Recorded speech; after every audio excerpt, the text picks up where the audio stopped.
ALLATRA Global Research Center presents.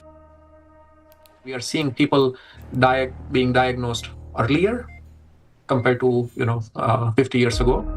We are seeing people being diagnosed with more aggressive disease of various kinds. And we are seeing people having worse outcome compared to what they used to. And this is despite of all the advancement we have been able to make in the medical science in general. Do we expect the rise in neurodegenerative diseases, disabilities, and so forth? I think we are already seeing that rise. The rise in cancer rates worldwide is absolutely frightening. I think it's very legitimate to call it an epidemic. There's an increased rate of cancer worldwide in children and also in people much younger than I used to see. So what's going on now is that we're having a rise in people getting cancer, children, young adults, and it's probably not due to smoking or alcohol or anything. There seems to be something else, something in the environment that is causing this cancer at an alarming rate, and it's getting worse. So a very serious problem.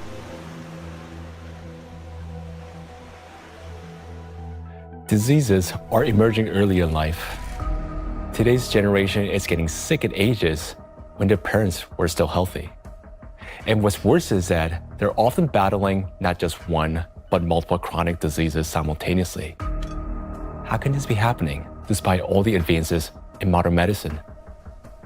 What if behind this rapid global decline in human health, there lies a hidden factor, one that we've overlooked all along? Nanoplastics, a threat to life. We're talking about microplastics, tiny particles that can't be seen with the naked eye. They're much thinner than a human hair, extremely fine. From the molecular level to the scale of entire ecosystems, understanding microplastics is crucial for protecting the biosphere and public health.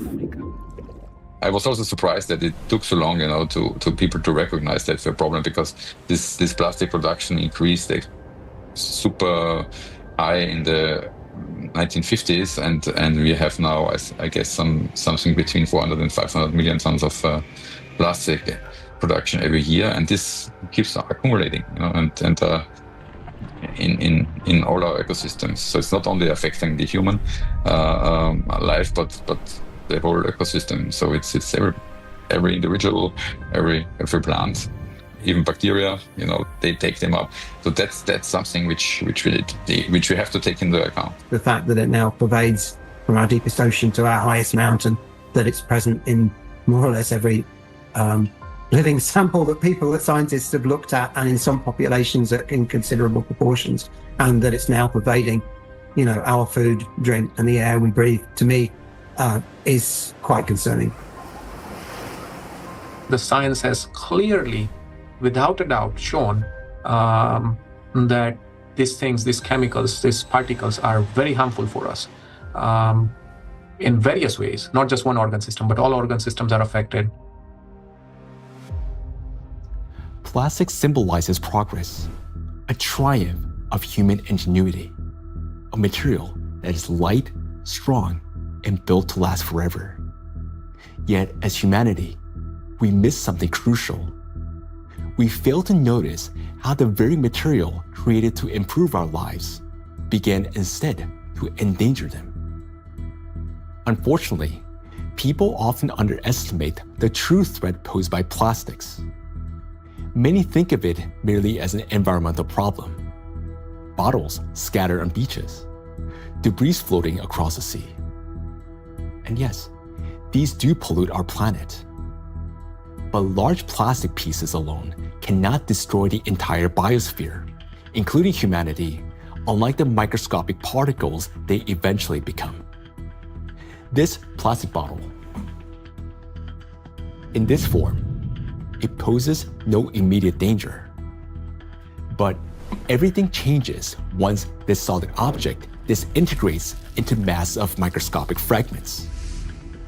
If this half-liter bottle were broken down into plastic particles just 1 micrometer in size, it would create roughly 10 trillion of them. And if all those particles were to penetrate the cells of a human body at once, this single bottle, in the form of nanoparticles, would destroy a person within minutes. Micro and nanoplastics are a threat to life itself. And by life, we mean not only human existence, but the very survival of the entire biosphere. Scientists are sounding the alarm that even today, exposure to these particles is leading to deterioration of health, as well as physical and cognitive decline across humankind. A growing body of research links micro and nanoplastics to the development of diseases, genetic mutations, and the rise of antibiotic resistance. Some researchers even associate tiny plastics with climate anomalies, natural disasters, and increase in seismic activity as trillions of microscopic particles interact with the environment. Over time, they could create uninhabitable zones across our planet. And all of this begins with a simple chain reaction. When plastic, like this very plastic bottle, breaks down into micro and nanoplastics.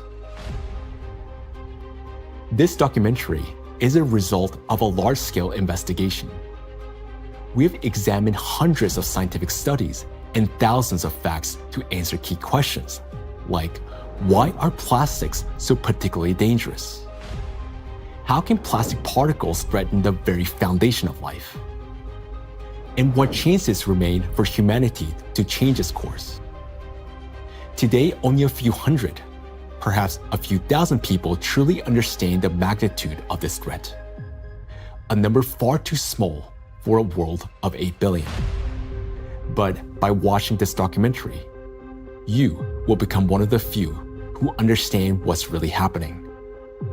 This is a story of why researchers studying nanoplastics call them the #1 killer, and how they're already reshaping our future. Plastic interferes with the universal language of life.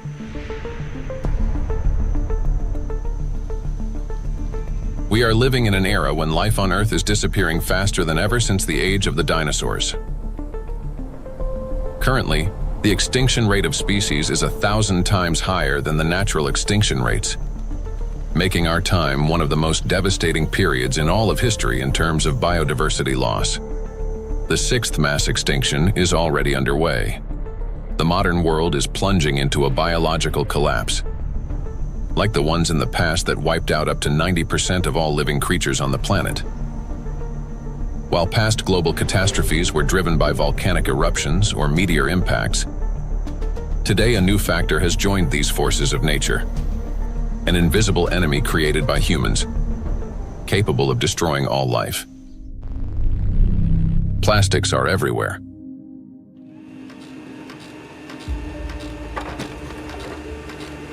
Since the mid-20th century, humanity has produced more than 9 billion tons of plastic, a material that was meant to make life easier, but has instead become a deadly trap for nature and for humanity. It is well established that most plastic is never recycled. Professor Antonio Ragusa, an Italian obstetrician gynecologist and researcher who first identified microplastic in the human placenta, explains how it continues its journey through the biosphere. Of the millions and millions of tons of plastic we produce, less than 10% gets recycled. More than 90% is dumped into the environment. And when plastic gets dumped into the environment, it slowly breaks down into smaller and smaller particles, eventually becoming very small, microplastics, or even tiny nanoplastics. These particles travel down rivers, reach the seas, spread throughout the oceans, and enter the fish we later eat, so they end up back inside us. The problem of microplastics has long been observed in ecosystems across the globe.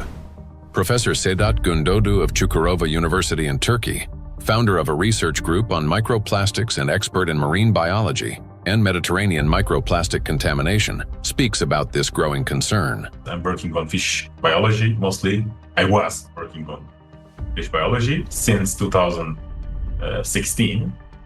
During my PhD study, I recognized that all the sampling location that we work for biodiversity fully polluted with plastics, not only microplastics, because first we realized that the main problem is plastic itself.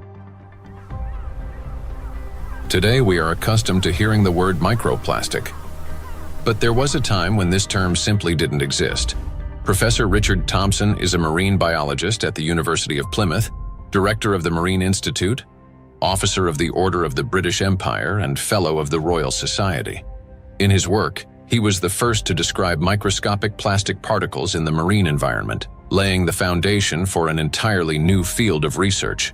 When I started to teach, I set the challenge to some of my students. They went out onto the shoreline, they collected samples of sand, and we started to look at them under the microscope.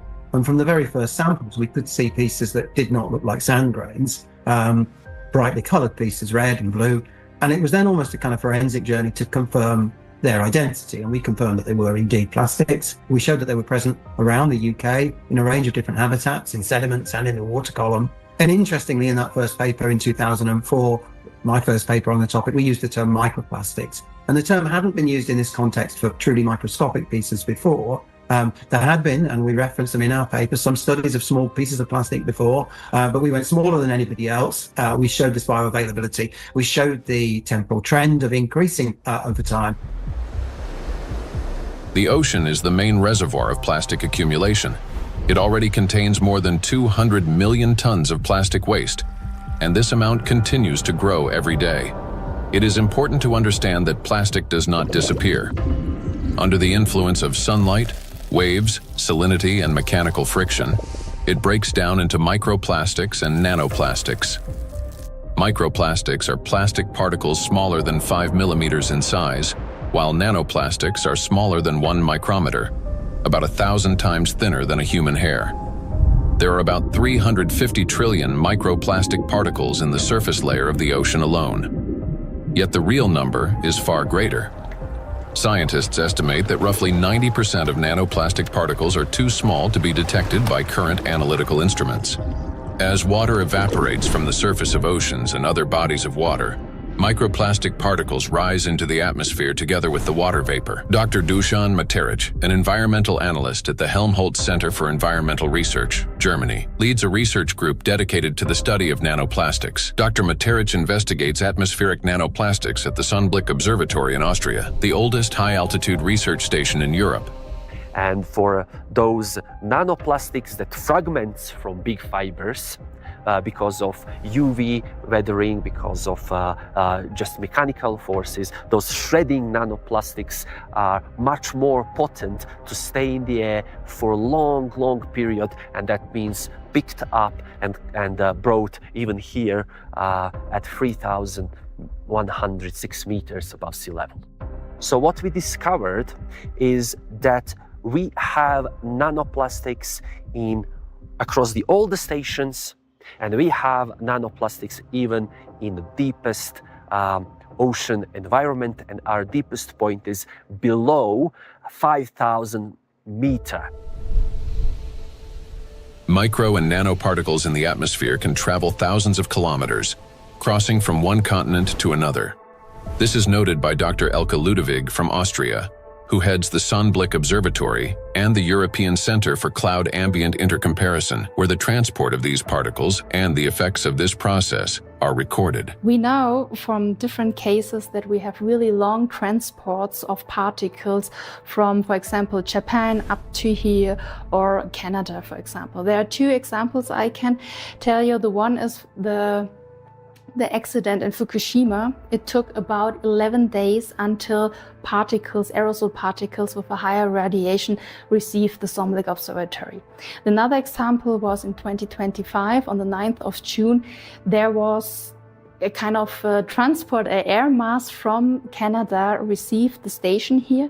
We could see it in the sky. Of course, we could see it in our data that we had higher aerosol concentration, but the really impressive moment was, and that's why it's also important to have stuff up here, we could really smell the burn in the air. And this lasts for the whole day. So there you can see how intense effects somewhere on the globe, especially on the North Hemisphere, can be, and it's still transported hundreds of kilometers around the North Hemisphere, and we can measure it here and show what it is. Atmospheric micro and nanoplastics then return to Earth with precipitation, falling with rain or snow and settling in forests, on farmland, and across grasslands, where they seep into the soil and penetrate plants. This is happening all over the planet, in both the northern and southern hemispheres.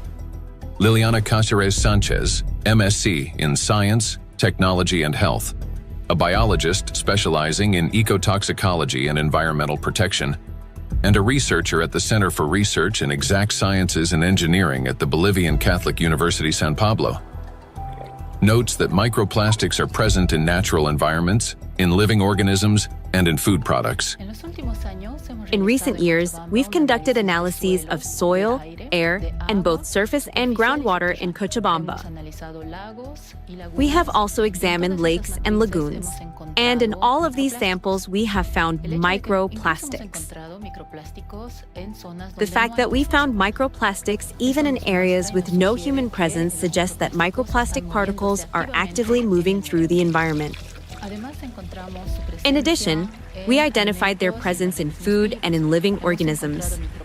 We detected microplastics in milk and other pasteurized products such as yogurt. They were also found in wild animals, for example, in the Titicaca water frog and in fish from a lake near Cochabamba called Angostura. These findings confirm that microplastics have already become part of our food chain and ecological chain. Due to microplastic pollution, 1 in 10 grains of the world's 3 main food crops, rice, wheat, and corn, may die before harvest. In addition, researchers from the University of Catania have found high concentrations of microplastic particles in apples, pears, carrots, potatoes, lettuce, and broccoli. Overall, apples and carrots contained the highest levels of contamination, and fruits were found to have more plastic particles than vegetables. On dairy farms in several countries, microplastic particles have been found in samples of hay and other types of cattle feed. The presence of microplastics has also been confirmed in the milk and meat of cows and sheep, as well as in the lung tissue of pigs and in the stomachs and intestines of domestic ducks. This means that plastic has now become inseparable from livestock farming. Scientists from the University of Newcastle in Australia estimate that the average person today consumes around 250 grams of plastic per year through food, the weight equivalent of 50 plastic bags. Moreover, humans inhale micro and nanoplastics. According to studies, an adult can inhale up to 106,000 microplastic particles during a 2-hour walk in a large city. And in areas near bodies of water, that number significantly increases. We encounter micro and nanoplastic every day when we brush our teeth, take a shower, eat, run errands, go for a walk, wear our clothes, use household appliances, or take medications, and when we are working on a computer, riding public transport, drinking coffee on the go, shopping in a supermarket, or relaxing outdoors. Micro and nanoplastics are everywhere, and we barely notice how deeply these particles have become embedded in our everyday lives today. There are 3 ways plastic gets into the body: through inhalation, through the skin, and through food. And what happens next? It enters the bloodstream. Until fairly recently, about 15 years ago, people thought plastic was inert. And in fact, if you look at these plastic pellets, not microplastics but larger macroplastics, even if you put them in water, they just sit there quietly. It seems like they don't interfere much with the environment. But once they break down into micro and nanoplastics, they get into the human body through those 3 pathways, enter the bloodstream, and from there reach all the parenchymal tissues, that is, the organs, kidneys, liver, heart, arteries, veins, placenta, breast milk. Micro and nanoplastics have already become an inseparable part of the human body. They accumulate in the tissues of the intestines, heart muscles, and in the endocrine and reproductive organs, disrupting their functions. There isn't a single place in the human body they cannot penetrate. Studies show that the highest concentrations of nanoplastic have been found precisely in human brain tissue. Professor Lucas Kenner, a pathologist cancer researcher, director of the Christian Doppler Laboratory for Applied Metabolomics, and scientific director of the Micro One project studying microplastic and its effects on health, explains how micro and nanoplastic particles can evade the body's defense mechanisms and reach the brain within just a few hours. And we found out that particles which are in the bloodstream and cover themselves with cholesterol molecules, they easily can enter the blood-brain barrier, which is a very strict body barrier and protects the brain from toxic outside or even therapeutic substances. So it's, that it's difficult, for instance, to treat brain tumors because the blood-brain barrier is so strict also for medications. But particles can enter quickly because they cover themselves with molecules will help them enter the blood-brain barrier. And this is for me, it was really very striking to see that, that these particles in 2 hours after we give them an oral gavage, they're already in the brain. Scientists at the University of New Mexico have found that in every gram of brain tissue in middle-aged individuals, there are about 4,900 micrograms of plastic. This means that today, around 0.5% of the human brain is composed of plastic. Simple calculations show that the human brain contains on average around 7 grams of plastic, roughly the weight of a plastic teaspoon. And such a teaspoon is already inside the human head. It is well known that micro and nanoplastics are dangerous because of toxic chemical additives they contain, such as phthalates and bisphenols. Treating diseases associated with just 3 chemicals of the most toxic additives found in plastics costs humanity $1.5 trillion a year. But this is only the tip of the iceberg, as overall more than 16,000 chemical compounds are used in the production of various types of plastics, each carrying its own potential risks to human health. Yet there is another factor, one far more dangerous and still vastly underestimated, in how nanoplastics affect the human body. It is precisely this factor that allows nanoplastics to easily penetrate the body's protective barriers, and once inside, they are virtually impossible to remove. The destructive impact of plastics at the chemical level has already been examined in another documentary, A Trap for Humanity, part of which focused on the toxic additives in plastics and their devastating effects for human health. Now, the dangers from chemicals are, of course, the most visible and widely discussed part of the problem. But as our investigation continued, we realized that the true danger of plastics lie beyond the chemistry, extending much deeper into the realm of physics. To understand why plastic particles are so dangerous, we must first understand their unique physical properties. Unique properties of plastic. At the micro and nanoscale, plastic particles acquire new physico-chemical properties. They can retain surface charge for longer periods and interact with electrostatic fields and other molecules. In this sense, micro and nanoplastics can be compared to an electret, a material that accumulates static electricity and holds it for an extended time. Moreover, plastic particles not only retain an electrostatic charge, but can also recharge it. This occurs through the triboelectric effect. That is, when plastic comes into contact with or rubs against other surfaces, including fabrics, cells, and liquids. In other words, plastic particles can recharge themselves, restoring their electrostatic charge again and again. To understand how the properties of plastic differ from those of other materials, we conducted a simple experiment. Here, inside transparent plastic cups, we suspended several objects made of different materials: a metal needle, a wooden matchstick, a copper wire, and a strip of magnesium. Now, while these objects remained motionless when a plastic rod was brought close, everything changed dramatically when we rubbed the plastic rod against the wall. That is, all the suspended object began swinging and moved toward the rod. So, what caused this reaction? The answer lies in the electrostatic charge that formed on the plastic surface. For example, a wooden rod, unlike plastic, cannot hold such a charge. even after rubbing it with wool. The material caused no movement. The same was true for metal scissors, which showed no effect until the material touched a magnet. Only then did the metal needle respond. So this experiment clearly shows how material responds differently to electric and magnetic fields. Now, plastic stands out among other materials because it can not only accumulate, but also retain electrostatic charge for a prolonged period. This is distinct from wood, which quickly dissipates charge because of its moisture content, and therefore has little effect on other nearby objects. It's a dielectric material. Metals, on the other hand, do not hold charge but quickly redistributes it across their surface. They're conductors. Magnets, meanwhile, create magnetic rather than electric fields and thus cannot attract electrically neutral objects in the way a charged plastic can. So this is what makes electrostatically charged plastic so dangerous.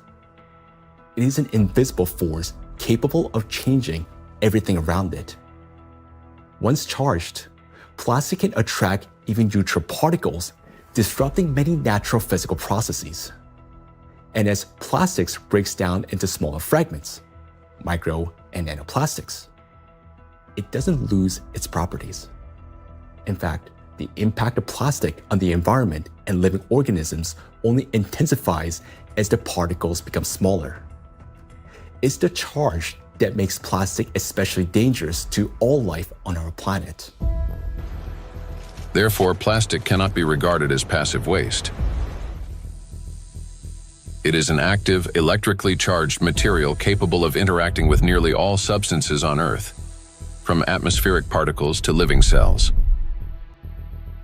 The smaller the plastic particle, the more active it becomes, and the more dangerous its impact. If you view a microplastic particle and it's 5 millimeters in diameter, and you break it down to a nanoplastic particle, which is 1 micrometer in size, you generate from one particle 125 billion particles, which is the number of galaxies we have in the universe. And the surface of these particles is 5,000 times larger than the 5 millimeter particle. So this just exemplifies how big an issue the breakdown of those plastic particles in even and all the time smaller particles. And these particles have maybe total different properties than the large 5 millimeter particles. So you not only change the size, but also the surface and the properties of the particles. Nanoplastic has an enormous surface area compared to its mass. It's like a tiny grain with the surface area of a football field. This is called a high specific surface area. The larger the surface, the greater the particle's ability to accumulate and retain electrostatic charge, and the more active sites it contains that bind proteins, metal ions, lipids, and other molecules from the surrounding environment can attach. To understand how dangerous these tiny charged particles are, let's run a simple mental experiment. For example, we have an ordinary 1.5 volt battery. If we divide it into 125 billion tiny batteries, and suppose each of them still had the same power output of 1.5 volts, their aggregate power would equal 187.5 billion volts. Imagine how much greater the voltage will become. Similar things happen with plastic.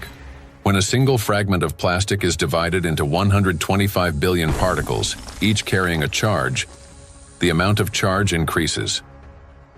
Today, millions of tons of plastic in our biosphere are constantly breaking down into smaller and smaller particles, each carrying an electrostatic charge that allows it to penetrate everywhere. Consequently, as the number of electrostatically charged plastic particles grows, an excess electrical potential builds up throughout our planet.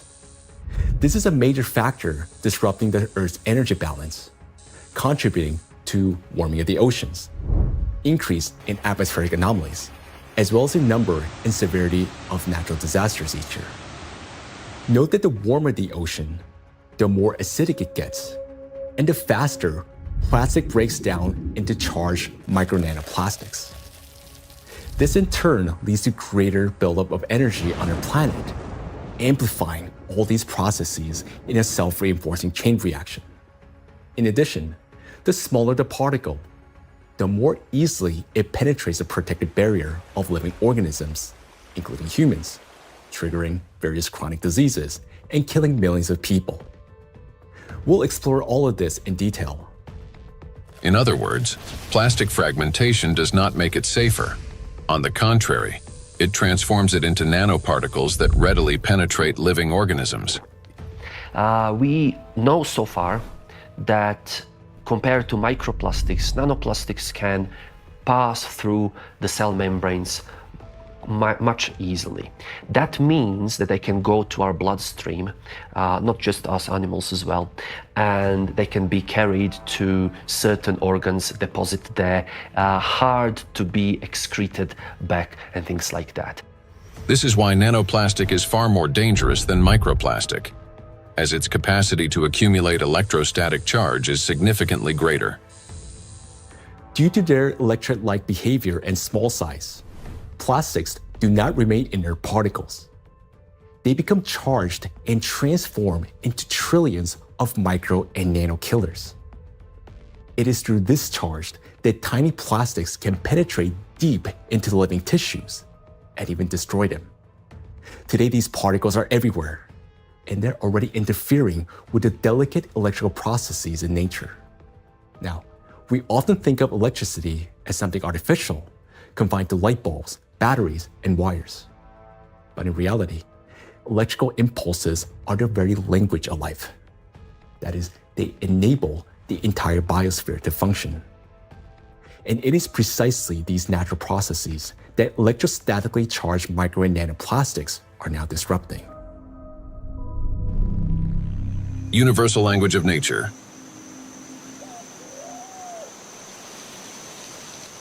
The universal language of nature is invisible, yet it is what connects all living beings into a single whole.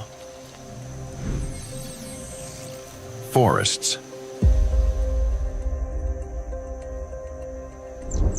In forests, tree roots are linked with fungal networks, forming a complex and interconnected system beneath the soil that scientists call the wood wide web.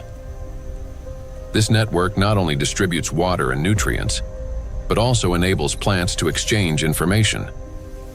Plants communicate in two major ways: chemically, by releasing specific molecules, and electrically, by sending electrical signals similar to nerve impulses in animals and humans.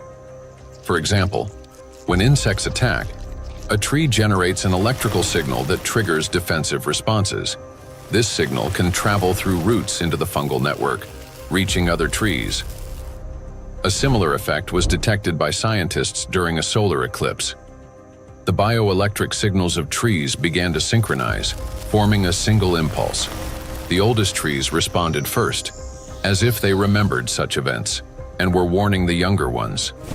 Through electrical signals, plants can coordinate their growth, warn each other of danger, adapt collectively to stress, and even store shared memory. It is precisely this finely tuned system that is now being disrupted by micro and nanoplastics. Today, forests have become vast reservoirs of microplastics. Research shows that forests capture microplastic from the atmosphere.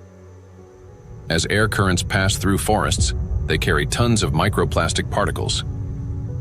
The forest functions as a massive filter. Tree canopies and leaves literally comb out particles from the air. In the past, this process helped purify the atmosphere from dust and dirt. Today, however, along with these natural particles, micro and nanoplastic are also being trapped. Unlike dust, which can become part of organic matter, plastic does not decompose. It remains in leaves, accumulates in soil, and persists in forest air. Every day, dozens of microplastic particles settle on each square meter of the forest canopy. Scientists estimated the annual deposition of microplastics in forest soils and showed that it correlates with the scale of plastic production in Europe.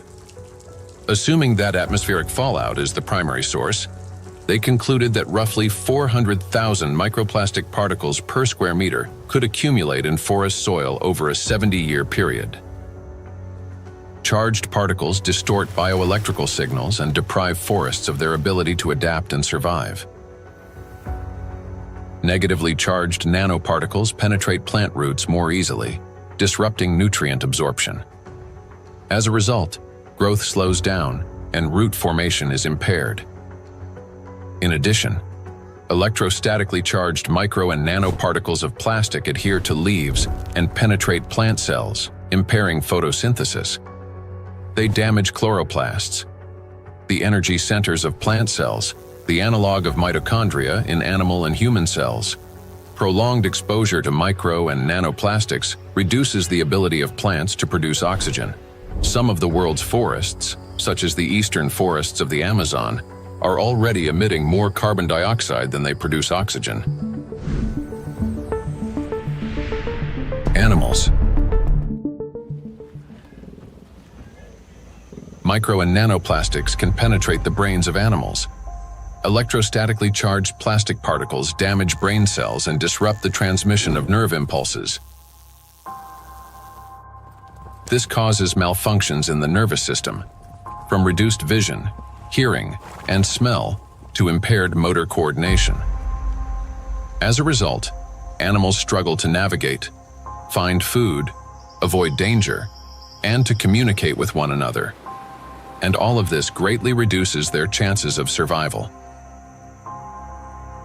These effects mirror the early signs of neurodegenerative diseases in humans. According to the Worldwide Fund for Nature, over the past 50 years, the global population of wild animals has declined by nearly 70%. People can't even protect those they've taken responsibility for. Household pets are also poisoned by micro and nanoplastics. Pet food contains PET, the same plastic used to make bottles. Moreover, microplastic particles have been found in the tissues of cats and dogs. Scientists analyzed tissue samples from 49 animals, 24 cats and 25 dogs, that had died of natural causes and found that more than 70% of them had microplastics present in multiple organs.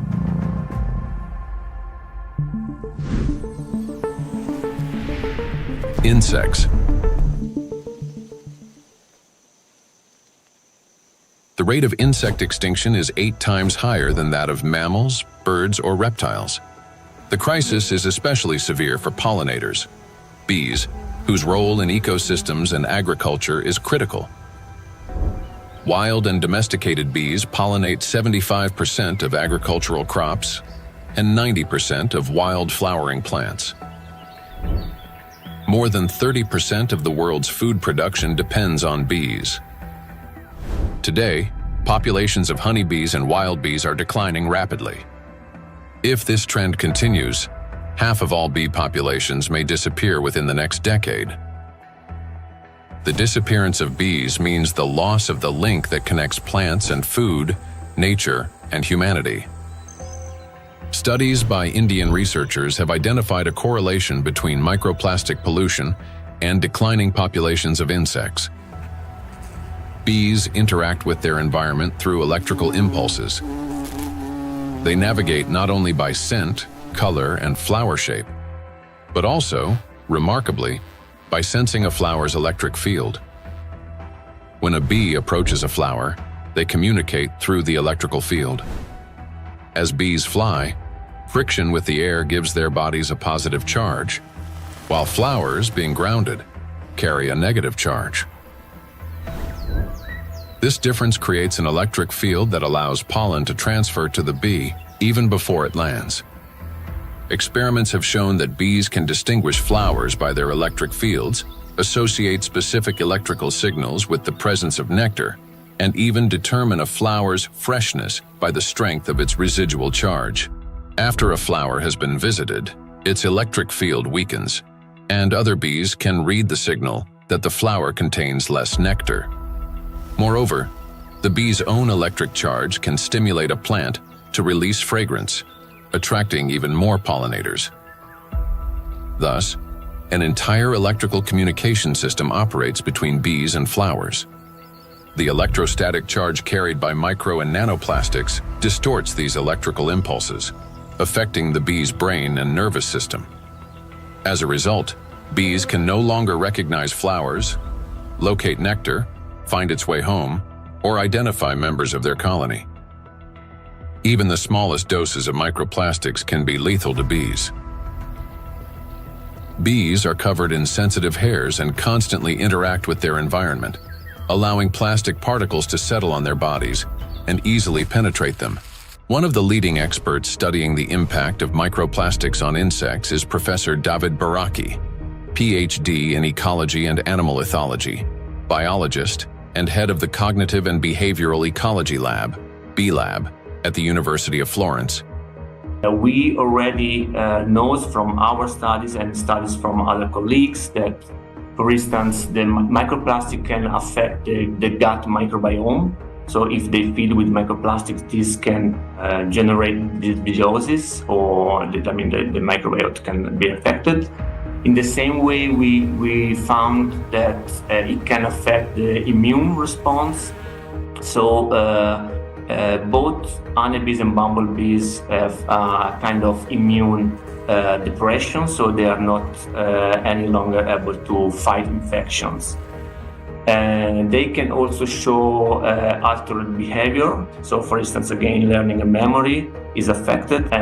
Polyethylene doesn't seem to harm too much honeybees, and polyestyrene had a strong impact not only on survival but also on learning and memory.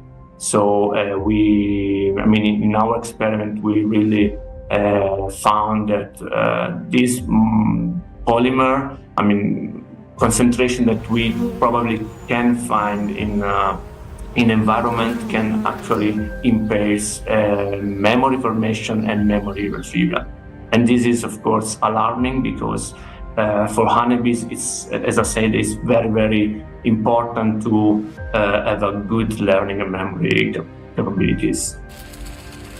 When microplastics enter a bee's body through food or air, they damage the intestine, disrupt metabolism and reproductive function, weaken the immune system, and alter their behavior, even to the point of losing the ability to navigate.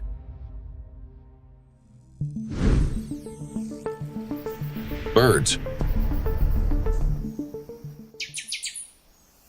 Across the globe, scientists are observing an alarming trend. The number of wild birds is rapidly declining. In North America alone, over the past 50 years, approximately 3 billion birds have disappeared. That is a quarter of the entire bird population. Electrical signals play as vital a role in the lives of birds as they do throughout the entire biosphere. The avian nervous system functions through transmission of electrical signals from the brain to all parts of the body.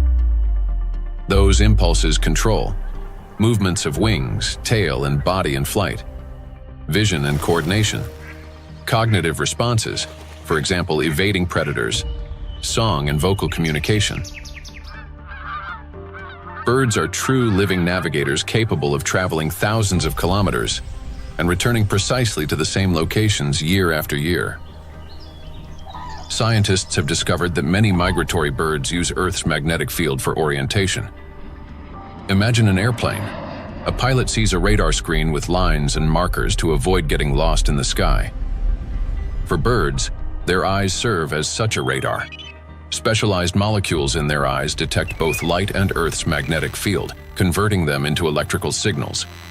In the brain, those signals form an image with field lines superimposed on the real world. A bird simultaneously sees clouds, land, and its magnetic radar, allowing it to maintain course in any direction with ease. Electrostatically charged micro and nanoplastic particles entering a bird's body distort electrical impulses and disrupt functioning of its nervous system. This leads to loss of motor coordination, weakened memory and learning ability, and impaired vocalization and spatial orientation. Externally, this manifests as increasingly erratic flight, unstable behavior, and even softer, weakened chirping. Nestlings are especially vulnerable.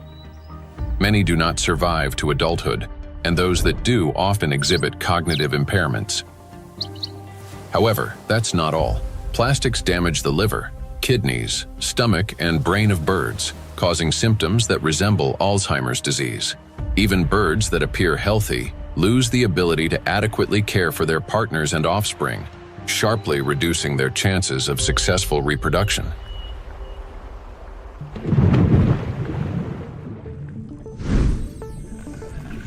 Marine life.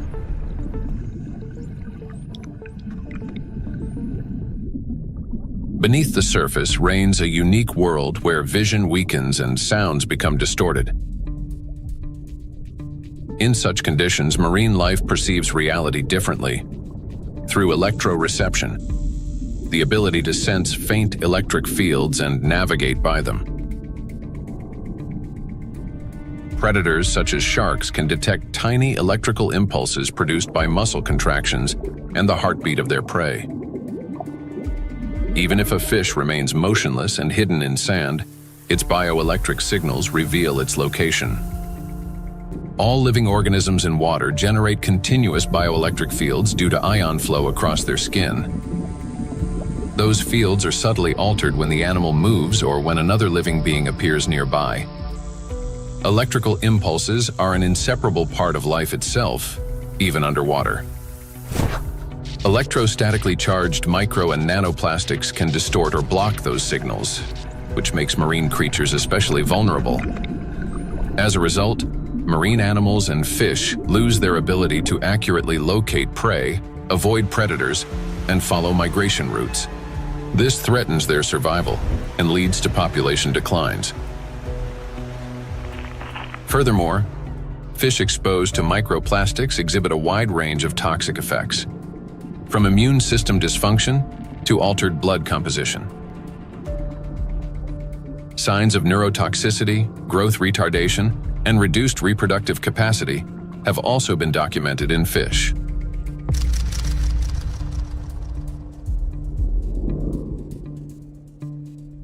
All processes in the biosphere rely on extremely subtle electrical impulses. It is these impulses that become distorted by electrostatically charged micro and nanoplastic. Micro and nanoplastics have already permeated every environment and integrated into all ecosystems.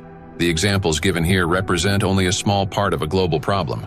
Disruptions are occurring throughout the biosphere without exception, and the outcome is the same everywhere. Distortion of signal transmission, breakdown of biological connections, malfunction of living systems, and ultimately, the death of life itself. Micro and nanoplastics are everywhere, and everything they touch is slowly dying.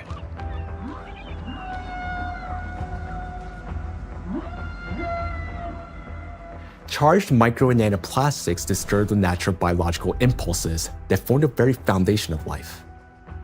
Gradually, they erode the mechanisms that allow the biospheres to exist and interact. This decay begins from within, slowly, almost imperceptibly, yet inevitably. Even what appears healthy and alive today is already contaminated by micro nanoplastics. Today, so many of these particles have already accumulated on our planet that they will be enough to destroy the entire biosphere several times over. And their numbers continue to grow each day. Nature is not merely a habitat. It's our breath, our nourishment, and our protection. Humanity can survive without technology, but not without air, water, and living organisms. When life on Earth dies, humanity dies with it. The truth is that we do not exist separately from nature, no matter how much we try to convince ourselves otherwise. We're part of it. So you have probably guessed who we're going to talk about next. Yes, about us. Impulse of life.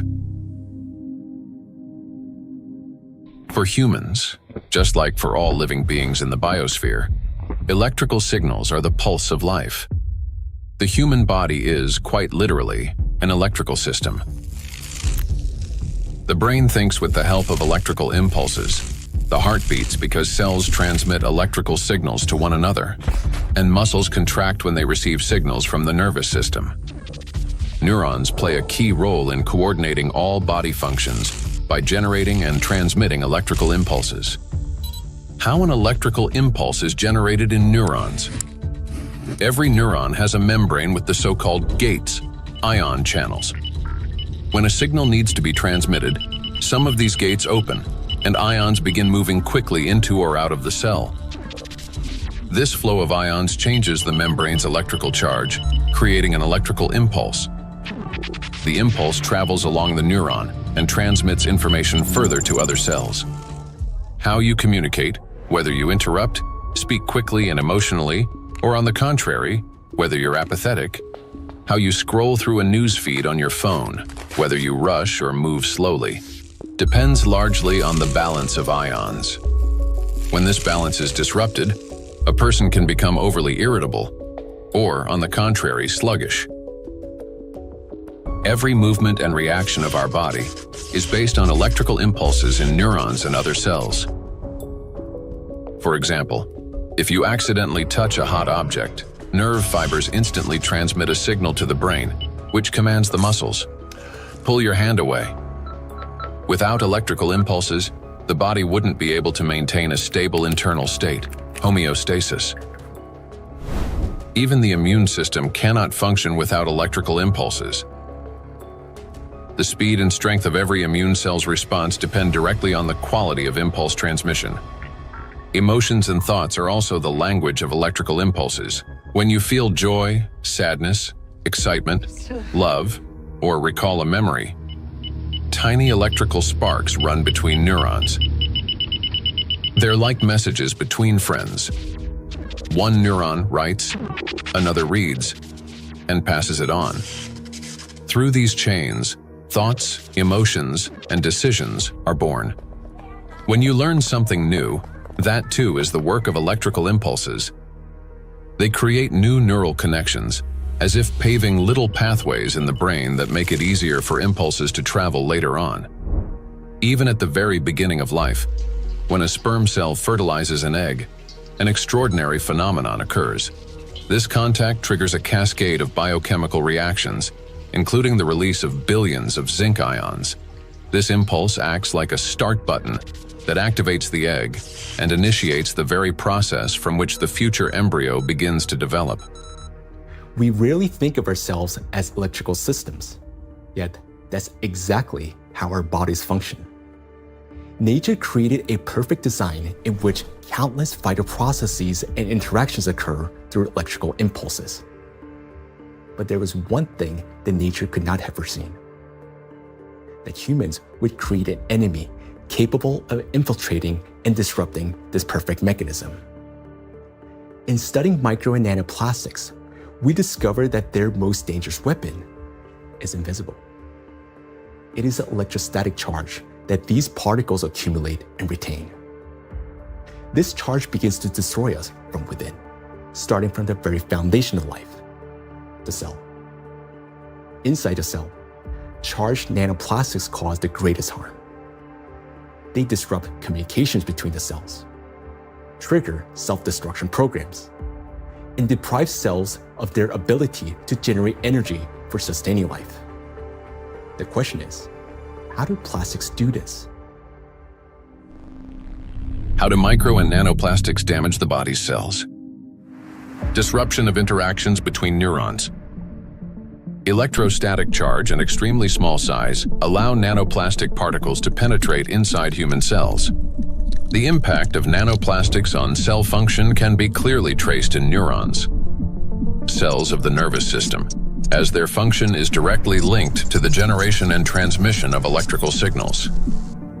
Valérie Etkin, Doctor of Physical and Mathematical Sciences and member of the European Academy of Natural Sciences, emphasizes that the impact of nanoplastics on nerve cells manifests at the most fundamental levels. Nanoplastics significantly influence the generation and transmission of neural impulses through multiple mechanisms that disrupt ion transport and the electrical activity of neurons responsible for transmitting nerve signals in the body. Each neuron functions like a miniature battery. It constantly maintains a difference in electrical charge between the inside and outside of its membrane. This enables the neuron to be ready to transmit a signal at the right moment. Charged nanoplastic disturbs this delicate balance, making the cell behave unpredictably. A neuron may activate prematurely, like a light flickering on without command, or conversely, fail to transmit a signal when needed. Such interference disrupts the operation of entire neural networks, like a city experiencing power outages, where neighborhoods go dark one after another, leading to a blackout. In addition, as shown by research conducted by Chinese scientists from Southern Medical University in Guangzhou, nanoplastic interferes with the operation of ion channels. Nanoplastic carrying an electrostatic charge can interact with these channels and alter their structure. As a result, the gates may fail to open or remain open for too long. This also disturbs normal signal transmission throughout the nervous system. When electrostatic interactions occur with charged membrane lipids, they cause a redistribution of charged lipids and proteins within the membrane, which leads to impaired functionality of these lipid membranes. This results in localized changes in ion concentration and the formation of ion concentration gradients around charged particles. The function of ion pumps, which are essential for maintaining ion balance, becomes disrupted. Ion pumps are mechanisms that move substances against their concentration gradients, a process known as active transport. When these processes become unbalanced, they accumulate energy that can later be used by biological systems to perform work. And so, the work of these pumps may be disrupted, yet it's one of the core mechanisms underlying biological activity. Signal transmission between neurons is a complex yet remarkably coordinated electrochemical communication process in which special molecules, neurotransmitters, play a crucial role. These molecules act as couriers, transferring information from one neuron to another in a strictly ordered manner. Nanoplastic particles carrying an electrostatic charge can interfere with the release of neurotransmitters or trigger their discharge without proper signaling. As a result, chaotic and false signals emerge in the brain, as if the nervous system can no longer distinguish what messages to send, when to send them, or where they should go. Any disruption in communication between neurons inevitably affects our mental state. If you find yourself becoming forgetful or absent-minded, if you have difficulty concentrating or remembering even simple things, it may be a sign that the degradation of neural connections has already begun. Nanoplastics not only interfere with communications between neurons, but they also penetrate directly into cells and even trigger their self-destruction. Cells start the process of self-destruction. Each cell continuously produces specific molecules known as reactive oxygen species. These molecules participate in processes of growth, division, and programmed cell death. Under normal conditions, their levels are regulated by the cell's defense system, antioxidants, acting as cleaners. Antioxidants rapidly neutralize excess reactive oxygen species, preventing them from damaging the organism. When a cell is exposed to irritants, such as infection, injury, or toxins, it produces elevated levels of reactive oxygen species, which in excess can damage vital cellular structures. This leads to oxidative stress, a kind of chemical assault within the cell. In response to damage and oxidative stress, a natural defense mechanism is activated: inflammation. Its purpose is to eliminate the source of injury and restore balance. However, in the case of electrostatically charged nanoplastic, this mechanism ceases to function properly. Plastic particles remain inside the cell and act as a continuous irritant. The inflammation does not subside and becomes chronic. As a result, DNA, proteins, membranes, and other key cellular structures are damaged. Ultimately, the cell either can no longer function properly or initiates its own self-destruction. We've done remarkable studies and discovered that plastic embeds itself inside the cytoplasm. The cytoplasm contains organelles, small structures that keep the cell alive and functioning. Plastic gets into the cytoplasm and stays there. It becomes surrounded by a membrane. Similar to the cell membrane, the cell isolates it because it wants to destroy it.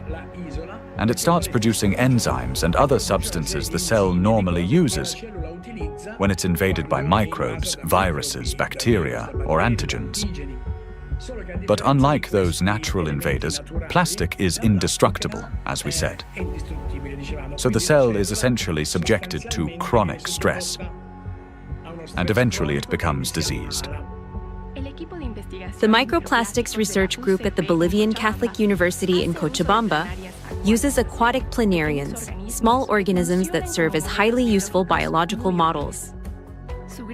Their strong regenerative capacity makes it possible to detect early changes in cellular processes similar to those that occur in other animals.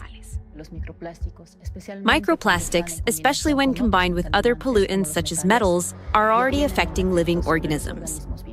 Microplastics can trigger oxidative stress, an imbalance between the production of reactive oxygen species and the body's antioxidant capacity.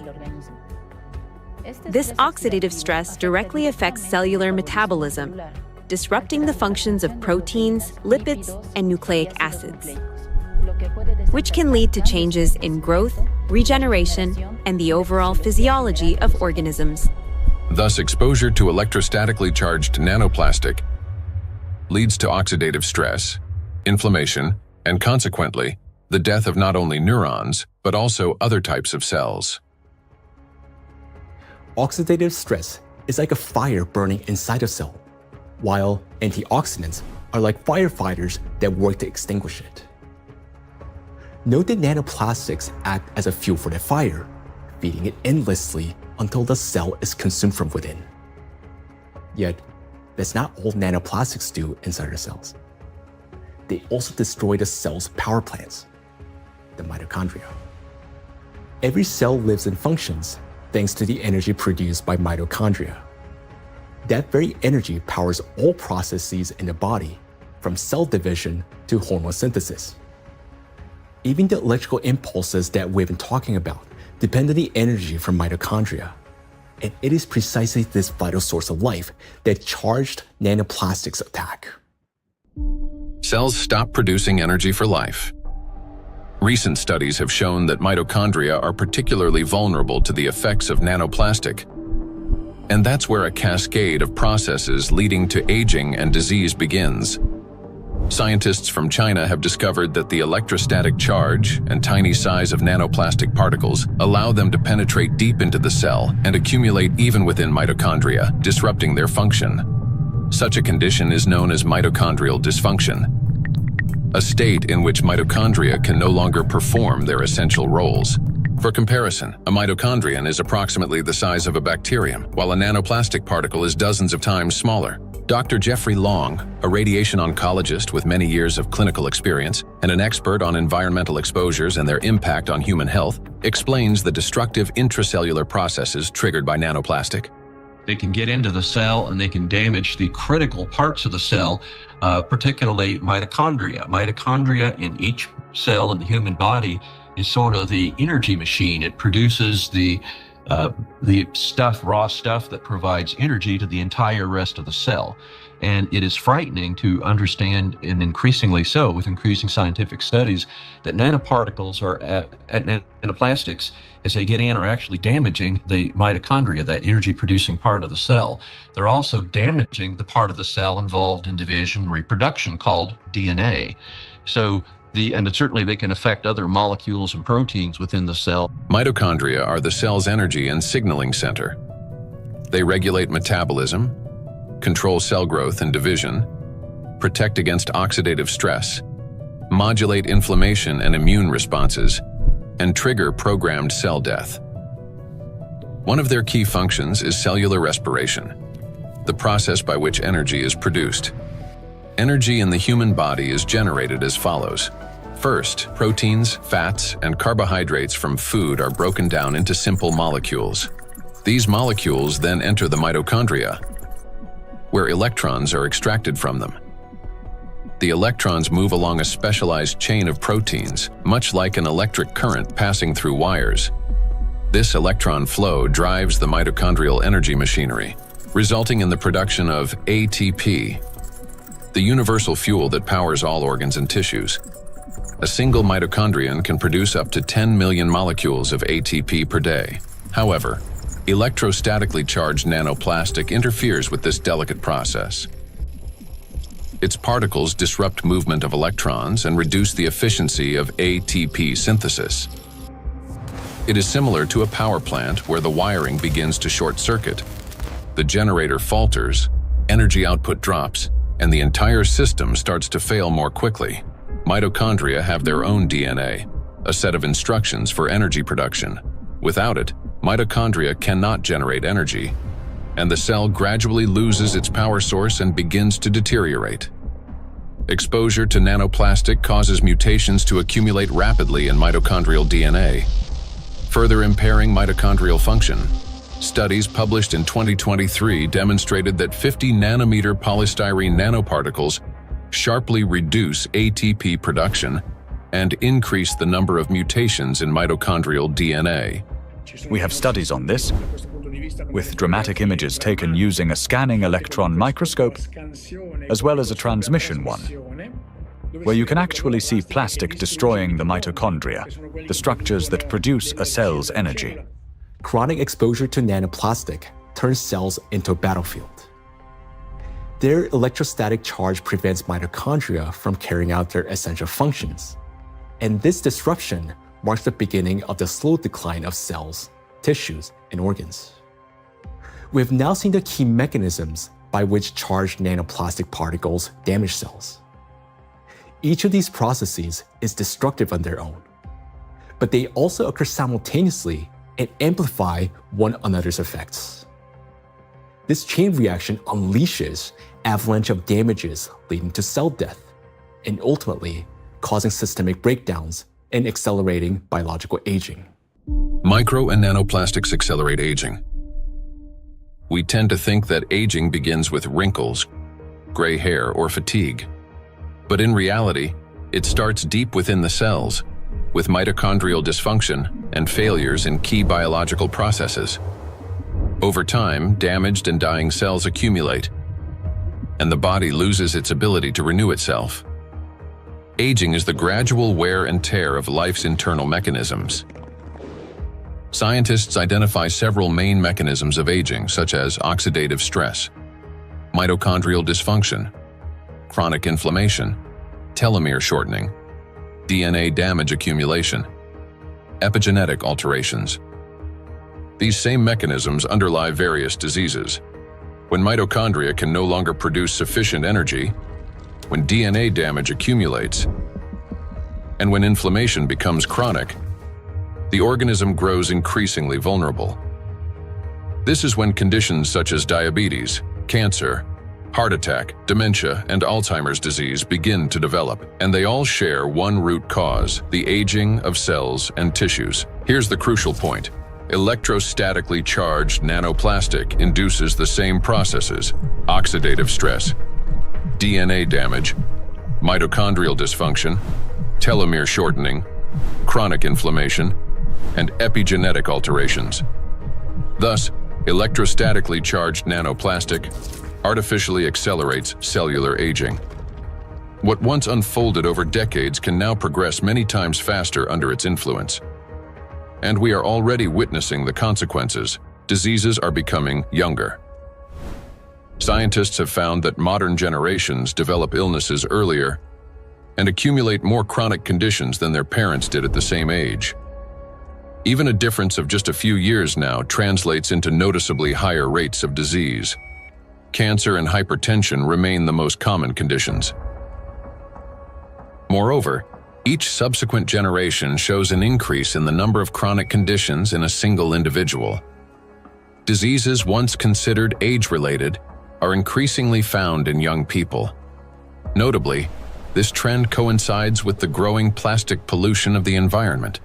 As a result of exposure to electrostatically charged nanoplastic, the biological cell age of people in their 20s or 30s may already correspond to that of a 50 to 60-year-old person.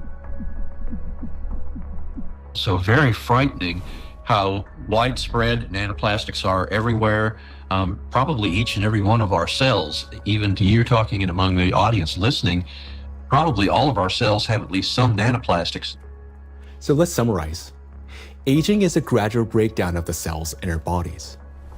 Nanoplastics accelerate this deterioration, and thus the aging itself through all those destructive processes within the cells that we've just talked about. And here lies the crucial point.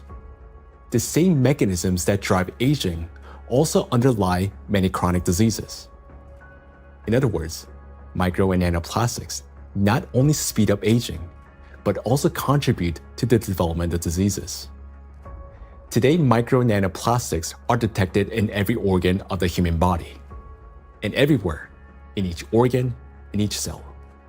The tiny plastic particles trigger a cascade of internal destruction.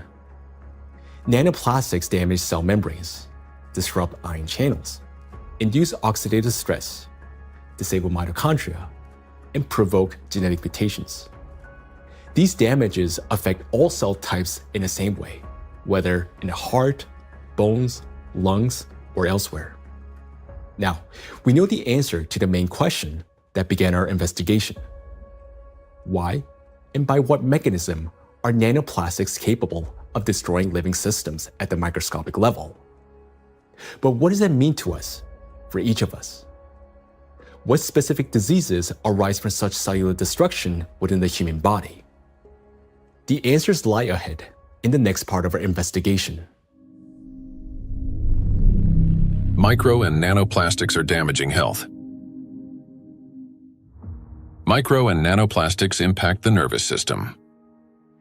Neurological disorders are the leading cause of physical and cognitive disability worldwide, affecting almost 3.5 billion people. Over the past 30 years, the number of such cases has risen drastically, and scientists project that within the next 2 decades, this figure could double. Since this trend mirrors a surge of plastic pollutions in our environment, it becomes clear why these diseases are becoming more prevalent and why they're increasingly affecting younger population. Now, recall the image of a plastic spoon in the brain. Unfortunately, it doesn't sit there inert or harmless. Electrostatically charged plastic particles attack neurons, the brain cells that are responsible for most of our thoughts and movements. Every day and every minute, nanoplastics are silently destroying cells in our brains, and the exposure to these tiny plastics, they never stop. In fact, it continues to accelerate.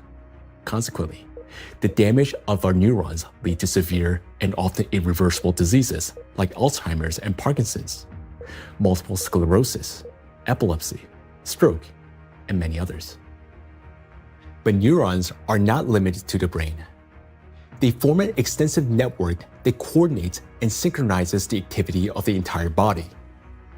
And when they're damaged, the autonomic nervous system begins to malfunction, disrupting the function of internal organs. For example, the intestines contain about 500 million neurons, often referred to as a second brain. This vast network plays a vital role in digestion, immunity, and even emotional regulation. But with every sip of water and every meal, an invisible stream of micro nanoplastics enters our bodies. And unfortunately, most of these particles settle and accumulate in the intestines. Micro and nanoplastics destroy intestinal barriers. The intestine is not just a digestive organ. About 70% of the cells in our immune system are concentrated there, which means its condition directly affects the protection of the entire body. So another study that we provided showed us we are actually eating plastics, microplastics, because we analyzed 26 human cadaver. We just investigate their intestinal system, their gut content, and we found like between 9 and 10 microplastic per person in their stomach. So this is like a acute exposure. At that time, they exposed that amount of microplastics because, when you eat something, it will pass through your intestinal system. Some of them will remain inside the system. This is what we found. There remain microplastic particles inside the human stomach because grams doesn't give enough information about exposure because the particles behave according to their shape rather than their mass, because the definitive transportation feature of plastics or particles is size, because all the human barriers, the gut barrier, intestinal blood barrier, they are selective for size and the type. If they smaller than certain size, like 100 micron, they can pass through through intestinal system to the blood system. The intestinal barrier works like a filter. It allows useful substances, vitamins, nutrients, to pass through and blocks harmful ones, toxins, microbes, and foreign particles. But this entire well-coordinated system is destroyed by electrostatically charged micro and nanoplastics. It damages the cells lining the intestinal walls and weakens the tight junctions between them, making the intestinal barrier more permeable. Microbes, toxins, and plastic particles begin to penetrate the bloodstream from the intestine. In response, the immune system triggers inflammation. The intestine is also the body's second brain. Its walls contain about 500 million neurons that are directly connected to the central nervous system. This connection is called the gut-brain axis. The gut and the brain are connected through the vagus nerve. It is like a direct phone line through which they constantly exchange messages. The brain gives commands to the intestines on what to do, and the intestine informs the brain about their condition. A key role in this communication is played by the microbiota, 100 trillion beneficial bacteria. They produce substances capable of both calming and irritating the nerve endings in the intestinal wall, including those of the vagus nerve. Charged micro and nanoplastics disrupt the balance of gut microbiota. Beneficial microorganisms die, while pathogenic ones begin to multiply actively. When this happens, the communication between the gut and the brain becomes distorted. When nanoplastics enter the intestine, it triggers a vicious cycle of destruction. The damage that begins in the intestine leads to systemic malfunctions throughout the body.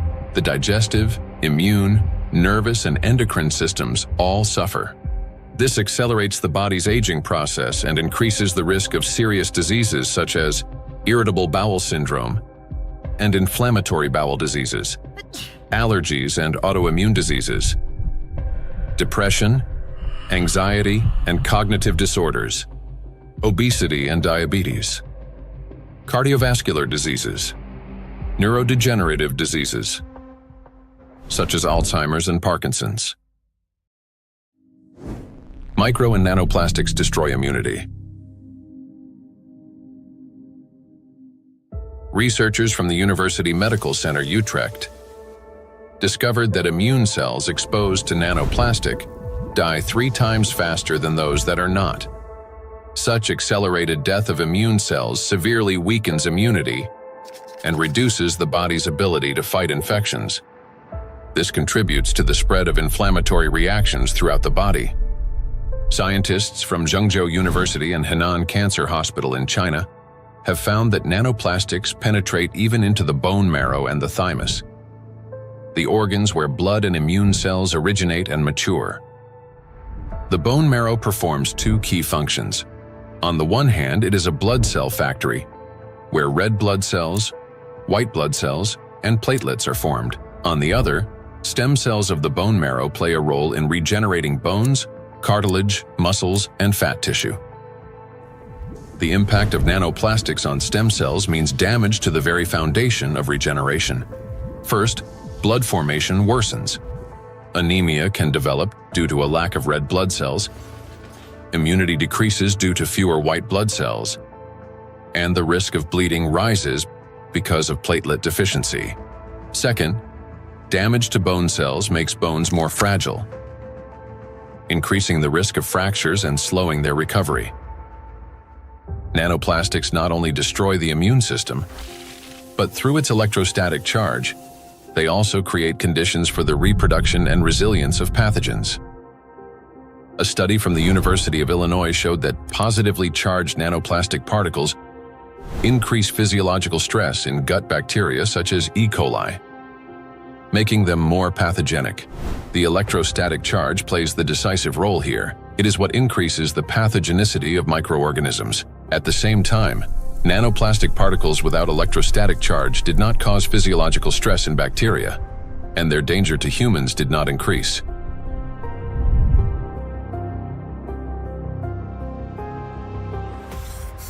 The experiment showed that microplastics, especially polystyrene, can absorb up to 98.6% of viruses, prolonging their survival outside the body for up to 7 days.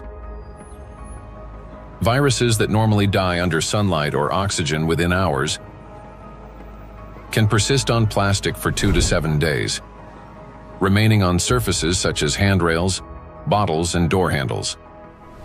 A single sneeze from an infected person can release up to 200 million viral particles into the air, which can land on any plastic surface indoors or bind with nanoplastic particles in the air and water.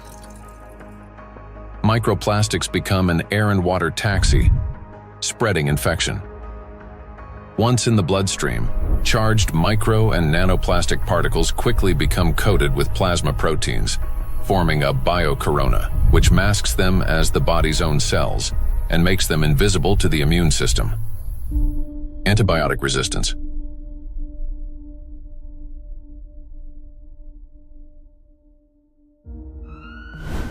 In 2019, antimicrobial resistance was directly responsible for more than 1 million deaths, with nearly 5 million additional deaths linked to related complications. Studies in 2025 show that plastic helps bacteria develop resistance to antibiotics, driving a crisis that medicine is increasingly unable to control. Why? Because plastic is the perfect platform for bacterial growth. On its surface, they easily form biofilms, a dense protective layer shielding bacteria from sunlight, drying out, immune system attacks, and, most importantly, from antibiotics. Just like viruses, bacteria can survive on plastic longer than on other materials, sometimes for 3 days or more. This makes microplastic an efficient carrier of dangerous microbes through water, soil, and food. Paul Dabzak, PhD in water chemistry and microbiology, researcher at Center for Research in Exact Sciences and Engineering at the Bolivian Catholic University San Pablo, notes that the presence of biofilms on microplastics makes them even more dangerous. In the laboratory, we study how microplastics interact with metals and microorganisms. We observe that microplastics can adsorb metals through both physical and chemical sorption processes, and that this ability increases in the presence of bacterial biofilms that develop on the surface of the particles. These interactions depend on the type of plastic and the size of the particles, which alters their electrostatic charges. This causes microplastics to act like a magnet, attracting even more contaminants to their surfaces. In laboratory conditions, researchers from Boston University found that when bacteria come into contact with microplastic, they activate a special metabolic process linked to electron transfer. Simply put, plastic particles can share electrons with bacteria, acting as a kind of power bank for them. This process is called extracellular electron transfer. It gives bacteria extra energy, which first of all, makes them stronger, helps them divide faster, mutate, and build resilient multi-layered biofilms that block antibiotics from penetrating. Secondly, this extra energy directly accelerates antibiotic resistance. What's worse, even after plastic was removed from the experiment, bacteria retained their new properties. They mutated, became more resistant, and continued forming strong biofilms on other surfaces, even without plastic support. This means plastics may accelerate the rise and spread of the so-called superbacteria that are resistant to drug treatment. According to WHO estimates, by 2050, antimicrobial resistance will claim 10 million lives every year. Meanwhile, new antibiotics are being developed far more slowly than bacteria evolve. So think about this.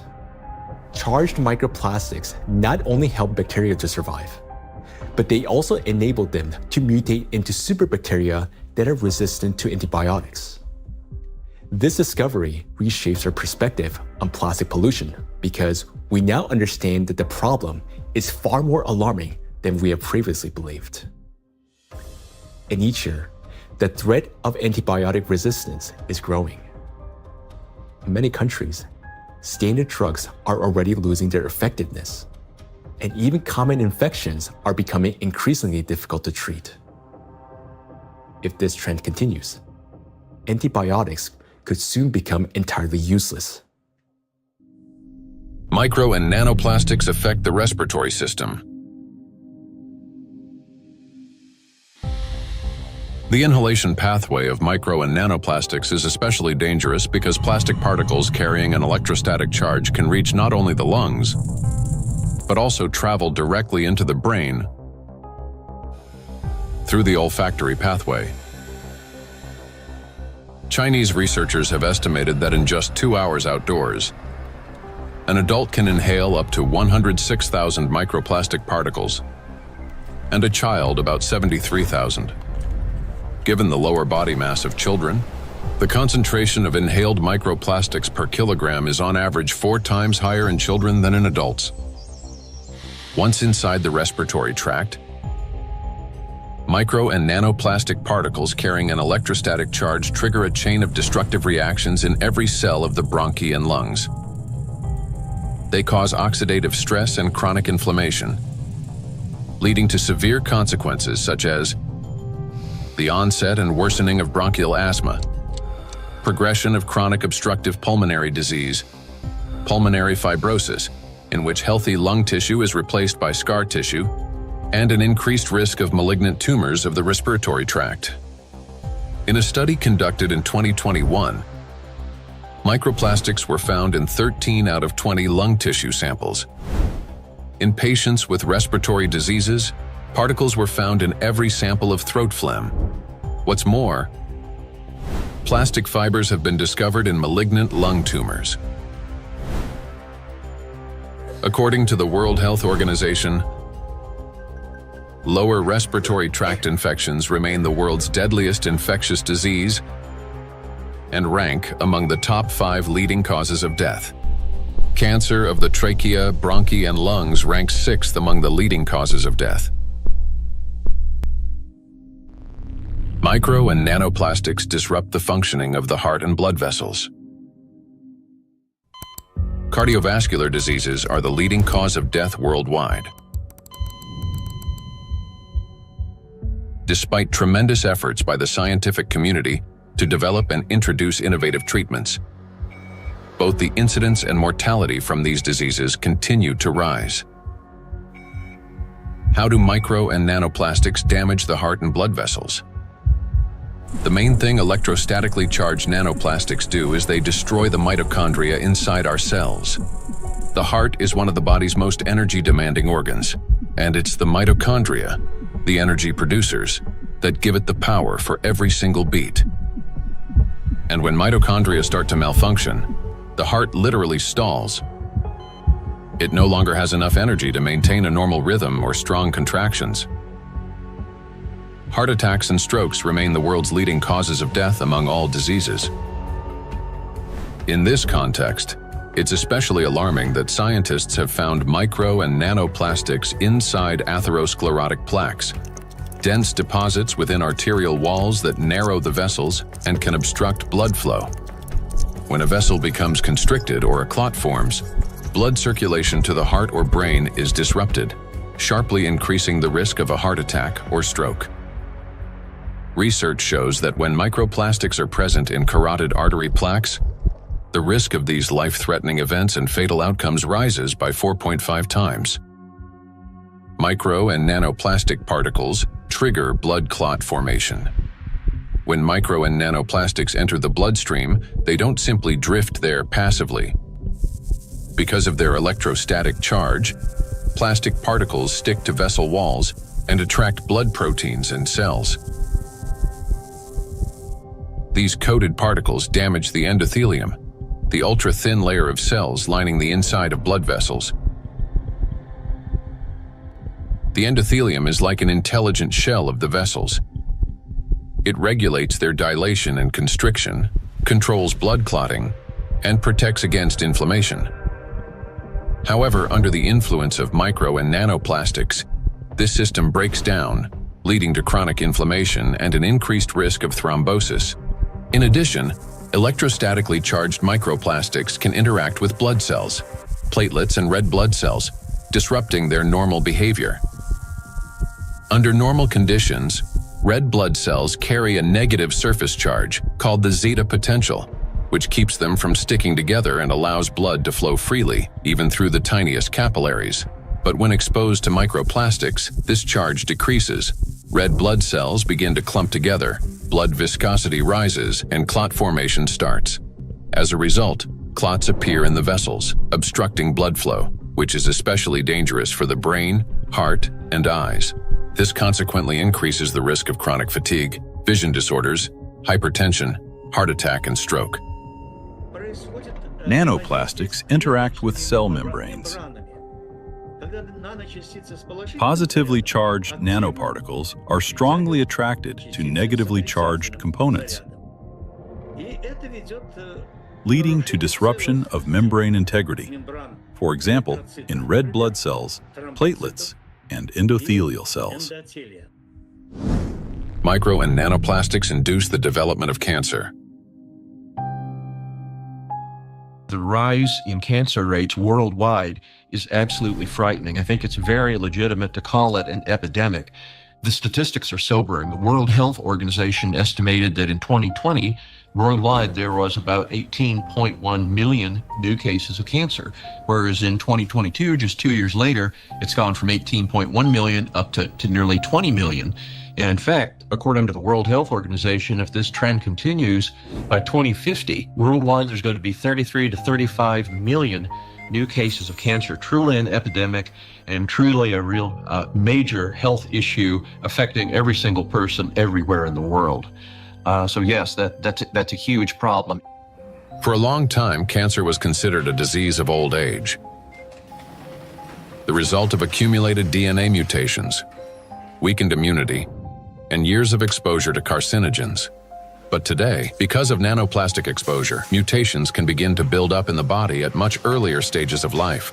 There's an increased rate of cancer worldwide in children and also in people much younger than I used to see. So what's going on now is that we're having a rise in people getting cancer, children, young adults, and it's probably not due to smoking or alcohol or anything. There seems to be something else, something in the environment that is causing this cancer at an alarming rate, and it's getting worse. So a very serious problem, yes.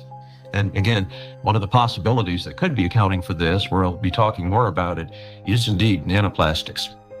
We observe in the last 30 years that in some countries we observe early onset cancerogenesis, so that tumors are diagnosed more early than previously. So that was like colorectal cancer observed earlier than and diagnosed earlier than 30 years ago in average. A key role in tumor development may be played by mitochondrial dysfunction, caused by exposure to nanoplastics. This happens through the accumulation of mutations in mitochondrial DNA and the disruption of normal cell death mechanisms, which together reduce the body's ability to eliminate damaged cells and increase the likelihood of these cells transforming into tumor cells. So these tumor cells are very aggressive, and normally they don't take anything up which they cannot use. So, I mean, what could happen? I mean, this is hypothetically that they can produce some energy out of these plastics, or somehow some pathways are activated which are helping, the cells to to move faster. That could be. So we need to investigate that. So it's a very important question, and we are basically on that to find out what happens mechanistically in those cells, that they can use plastics to facilitate their migratory potential. Nanoplastics increase levels of reactive oxygen species in organ cells and tissues, causing oxidative stress that accelerates the growth of cancer cells, helps them spread to other tissues, stimulates formation of new blood vessels, enhances inflammation, and weakens the immune system. Moreover, the high level of oxidative stress caused by electrostatically charged nanoplastics promotes the survival of tumor cells and reduces their sensitivity to therapy, making malignant cells more aggressive. Anything that damages the normal cell DNA that is responsible for the growth and division of cells, that damage can contribute to that cell becoming malignant, growing and dividing and spreading uncontrollably. That's what cancer is. And that is certainly a concern about the effect of nanoplastics. And then above and beyond that, because nanoplastics affect so much of the cell's function, the oxygenation, the ability of a cell to function, above and beyond that, I'm concerned as a doctor that treats cancer that nanoplastics may be reducing the effectiveness of our cancer treatments. I'm a physician that treats cancer with radiation therapy, so I am concerned about nanoparticles adversely affecting the use of radiation therapy to control cancer. And there's actually been some preclinical research on this that does suggest that the nanoparticles, and certainly contributed to by the typical negative charge that they have, in addition to adversely affecting cells, can actually reduce the effectiveness of radiation therapy. There's certainly a significant theoretical reason to believe that the nanoparticles may reduce the effectiveness of cancer treatments, not only my modality of radiation therapy, but certainly I have the same concern about it reducing the effectiveness of chemotherapy or other systemic treatments or immunotherapy. Research by the Medical University of Vienna has shown that micro and nanoplastic particles remain inside cells far longer than previously believed, as they are passed on to newly formed cells during division. In addition, there are also early indications that these plastic particles may play a role in tumor metastasis. So that's one of the problems, that the tumor grows very quickly and then also disseminates. And what we observed is that these particles are kept by the cells even after cell division, and then they are helping the cells to migrate quicker, so they can move quicker.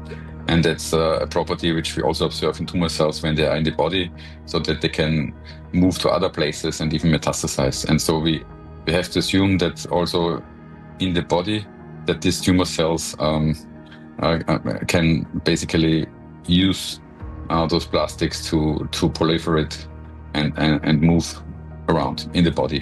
When I came to this plastic topic, I thought myself, that this is, we introduce here material which is potentially toxic, potentially accumulating over the years, over the decades of the centuries, so maybe for a very long time, affecting our health, but also the evolution. I not only mean the cancer evolution of how cancers originate, but even the evolution of new species and the evolution of the whole ecosystems. Nanoplastics affect every system in the human body. They act as a trigger, setting off a cascade of processes that lead to serious illnesses, all because of their electrical charge. Today, we know that nanoplastics play a significant role in the development of conditions that have become the leading causes of death worldwide. It may seem that the humanity has already faced its greatest threats: antibiotic resistance, autoimmune and neurodegenerative diseases, and cancer. Yet, there is something even more frightening than disease itself. Imagine living an ordinary life, feeling healthy, full of energy, going to gym, delivering a presentation, meeting friends. But then, a moment later, one suddenly dies. The body stops functioning as if someone has switched the lights off.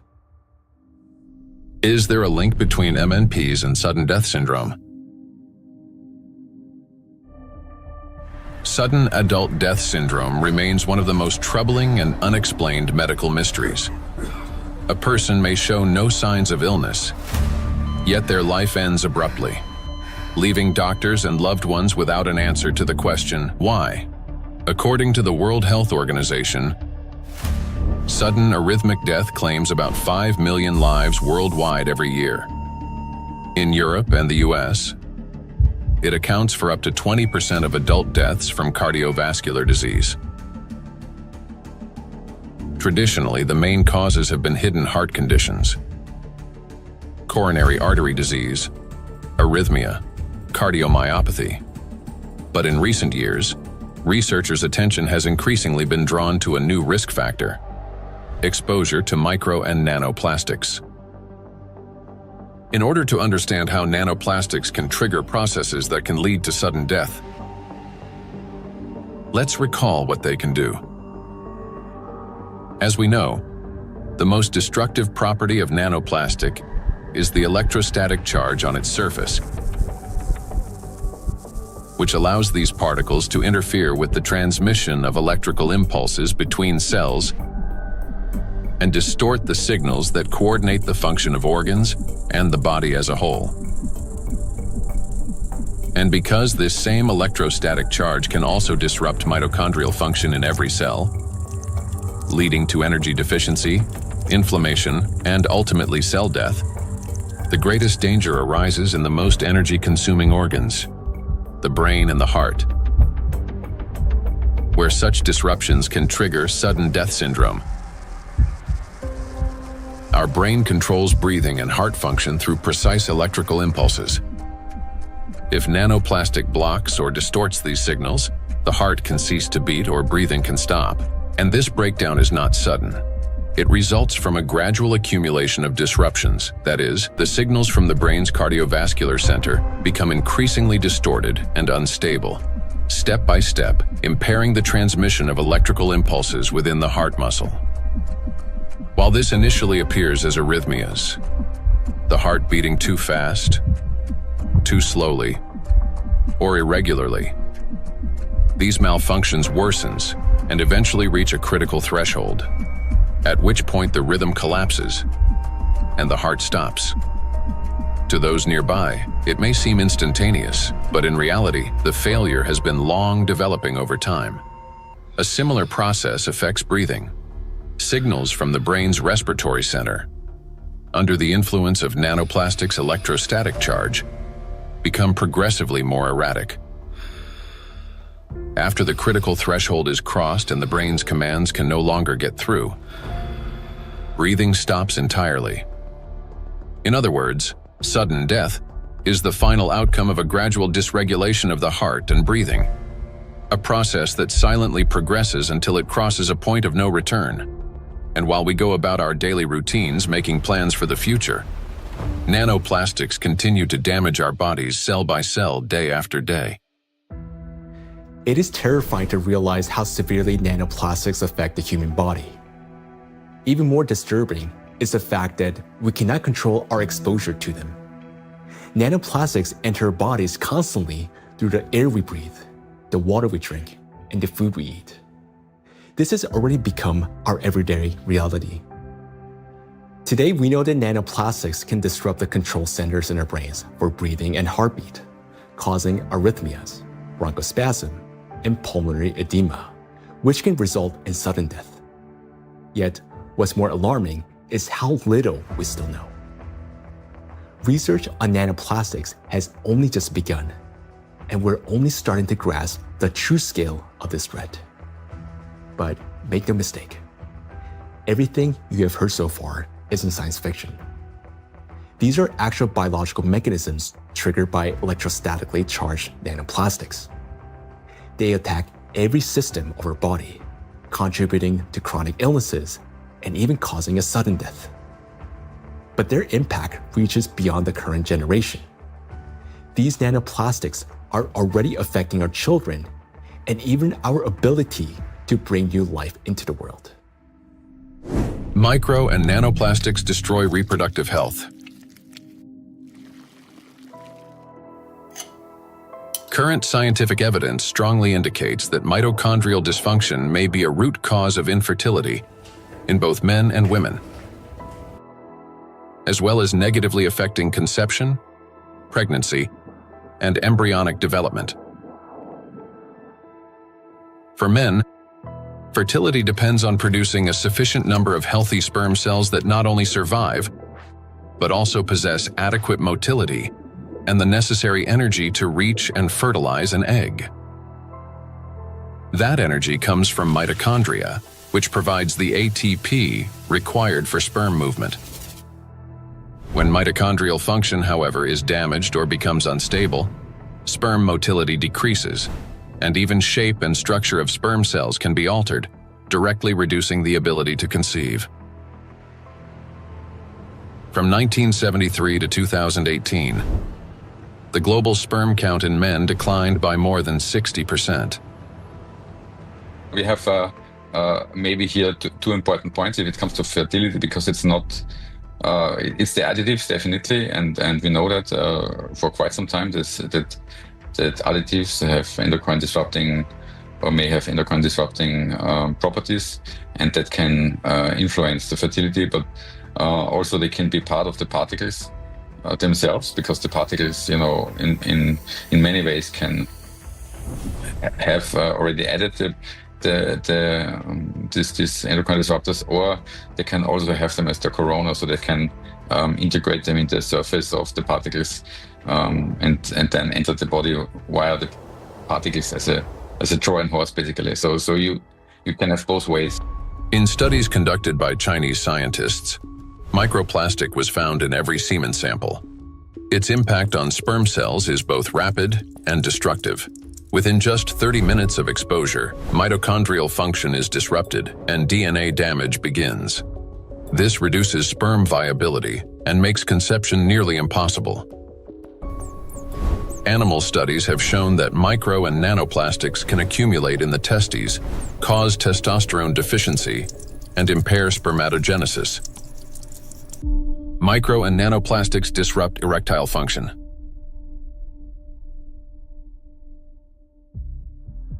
Insufficient testosterone production can lead to infertility, reduced libido, erectile dysfunction, and in adolescence, delayed sexual development.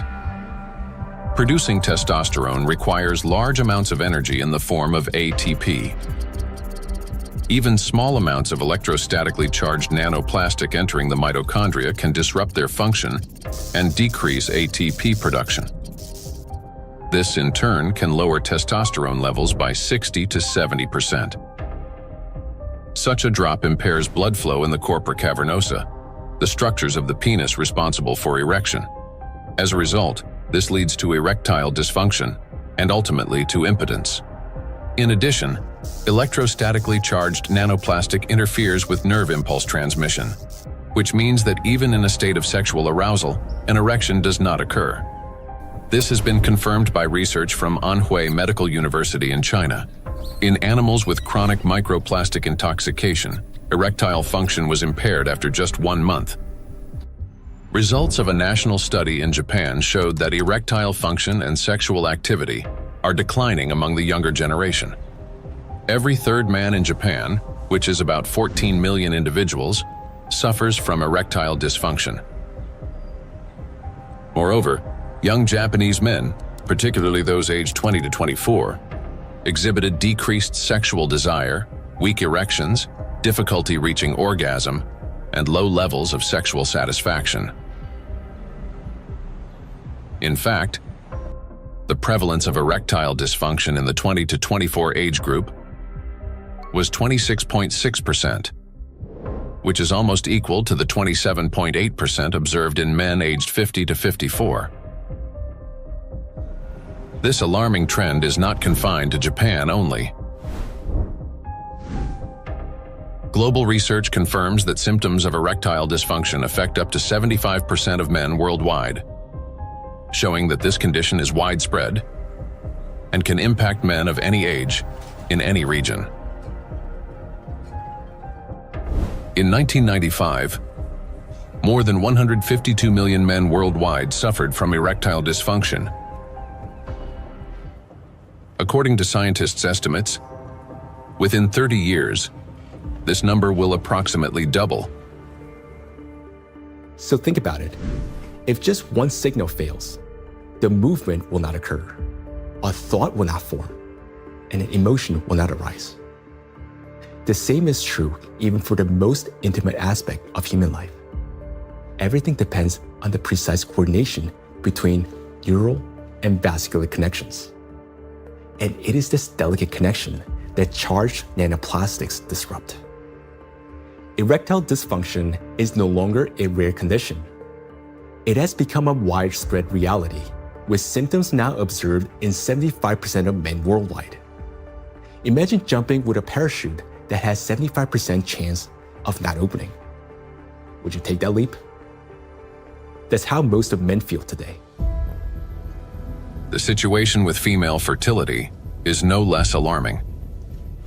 A 2025 study revealed the presence of microplastic particles in the follicular fluid of ovaries in 14 out of 18 women, with an average of more than 2,000 particles per milliliter. These data indicate that micro and nanoplastic particles can cross the blood follicle barrier. After entering the ovaries, micro and nanoplastic particles affect the egg cell and disrupt key mechanisms essential to the health of the female reproductive system. One of the most critical of these mechanisms is mitochondrial function.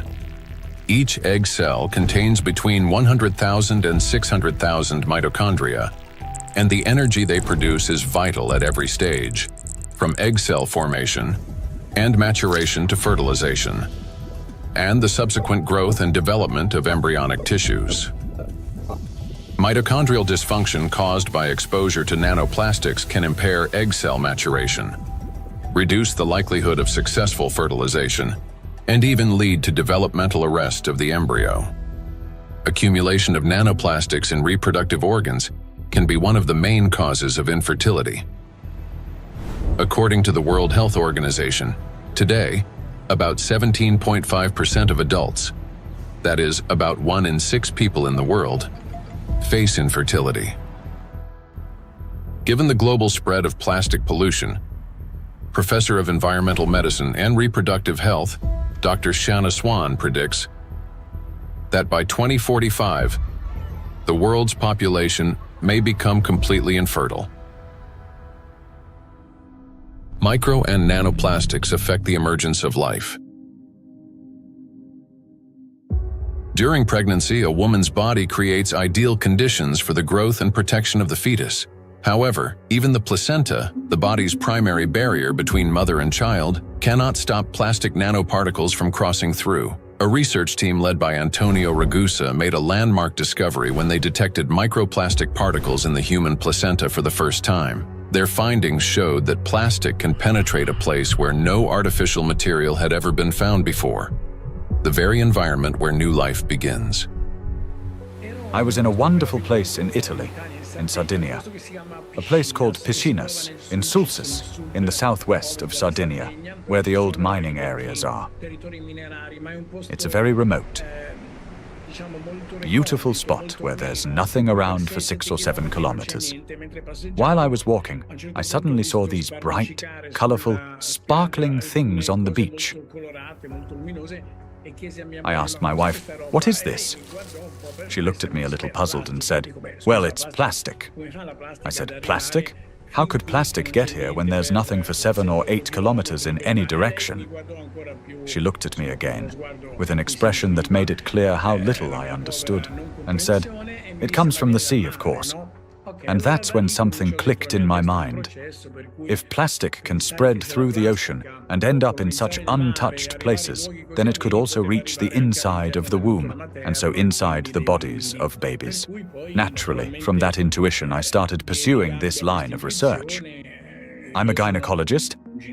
I help deliver babies.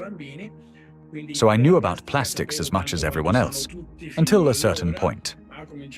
But I began reading and studying, and I reached out to some scientists who worked with microscopes. One of them was a brilliant professor working on the opposite side of Italy, in the Marsh region. She used a Raman microscope. A Raman microscope allows you to examine tissues and determine whether they have plastics inside them. Now we call it plastics, for simplicity. But of course, the term plastics covers a wide range of materials. There are dozens and dozens of different plastics. Let's say they are tiny pieces, polymers, that is, infinitely repeated tiny pieces of certain materials that we use every day, throughout the day. So we sent placentas to this professor, and she did an excellent job. She was able to locate and identify plastics inside placentas for the first time. The article we published in 2021 caused a bit of a scandal because the idea of plastics inside the placenta, inside our babies, was shocking to people. Because the plastic we find in the oceans is the same plastic we ultimately find in children. Micro and nanoplastics affect a child in the womb. Plastic triggers inflammation and disrupts blood flow in the placenta. This means the fetus receives less oxygen and fewer nutrients, increasing the risk of intrauterine growth restriction, hypoxia, and preterm birth. The more plastic there is in the placenta, the more likely it is that babies, unfortunately, are born prematurely. And these babies also tend to be smaller compared to those with lower levels of plastic exposure. We have to recognize that premature birth is the main problem facing humans today. In Italy, it's about 7%. In the United States, where the healthcare system is clearly less effective than Italy's, 12% of babies are born prematurely. So, in this sense, an increase in this number would mean an even greater burden for humanity, biologically, for families, and for everyone involved, and of course, economically, for those who care about costs. We know that these particles can be taken up by these particles going through the placenta and then being found in the embryo, and therefore indicating that already in very early life we have an exposure also to the embryo. The electrostatic charge carried by nanoplastics is especially dangerous in embryonic tissues, where even minor disruptions can lead to developmental abnormalities. In other words, nanoplastics begin harming the child's body even at the very earliest stages of its formation. Over the past 2 decades, physicians have documented an alarming increase in congenital birth defects. For instance, Chinese researchers have found that in China, the rate of such defects has nearly tripled. Similar trends have been observed in other countries. One of the fastest-growing congenital abnormalities in newborns is gastroschisis, a defect of the anterior abdominal wall in which loops of the intestine and sometimes other organs protrude through an opening in the abdominal cavity. The prevalence of this defect has increased over the past 3 decades. For instance, in the United States between 1995 and 2012, the percentage increase in gastroschisis ranged from 68% to 263%. An increasing number of children are also being born with hypospadias, a condition in which the urethral opening in boys is located in an abnormal position. In the United States, the incidence of hypospadias has risen by approximately 17% over the past 20 years. A recent growing number of cases involving congenital heart defects, Down syndrome, and other developmental anomalies have also been reported. Impact of micro and nanoplastics on children after birth. After birth, children continue to be exposed to micro and nanoplastic particles. Plastic baby bottles, food packaging, and toys are all sources of contamination. When a baby bottle containing warm water is shaken, up to 16 million microplastic particles per liter can be released. Hot water and sterilization further accelerate this process. As a result, infants are exposed daily to millions of microplastic particles and trillions of nanoplastics. Scientists have even detected microplastic in human breast milk. Research has shown that nearly 40% of breast milk samples, one of the most essential sources of infant nutrition, already contain hazardous plastic microparticles. Due to their higher metabolic rate and breathing frequency, children take in more air, water, and food per unit of body weight than adults. Consequently, at the same level of environmental contamination, their bodies absorb higher doses of microplastic. Moreover, the protective barriers in a child's body are not yet fully developed. This means plastic particles can penetrate tissues more easily and accumulate at higher concentrations. For example, in children under 2 years of age, the ethmoid bone is not yet fully formed, and its openings are wider, allowing plastic particles to pass more easily through the olfactory nerves directly into the brain. Plastic is an infiltrator, and it's mainly children who are affected by it. In our scientific article that drew a lot of attention and was widely cited, we called them cyborg babies, meaning babies who are made of organic material, but also inorganic material like plastic. These babies are smaller. They generally have smaller brains, and very few end up with lower levels of plastic in their bodies. They're not completely free of it, since plastic is everywhere, but with lower levels of plastic. Because of the electrostatic charge of micro and nanoplastic particles, as well as the presence of bisphenols and phthalates, the endocrine and reproductive systems of children are particularly vulnerable. These substances interfere with the formation and development of the reproductive organs, potentially leading to infertility later in life. Given scientific projections that by 2045 humanity could face widespread infertility, children born after 2020 may have a high likelihood of being unable to conceive their own offspring. I have 2 little daughters, and for me personally, everything we have just heard is terrifying. The truth is that we still don't fully understand the catastrophic consequences of our children being exposed to micro and nanoplastics. Or, as Dr. Ragusa put it, they have become cyborg children. We're only beginning to grasp the full scale of this reality. And it is truly heartbreaking to look at small children and realize that they may never be able to have children of their own. Not to mention that their lives are already at risk today. The immune system is also at risk. In early childhood, it is still learning to distinguish between friends and foes. Exposure to microplastics can disrupt this process, increasing the risk of allergies, eczema, food intolerances, and even autoimmune diseases. But it also has long-term consequences by which cell programming determines diseases that will then manifest themselves when a person reaches adulthood. That is, at 40 or 50 years of age.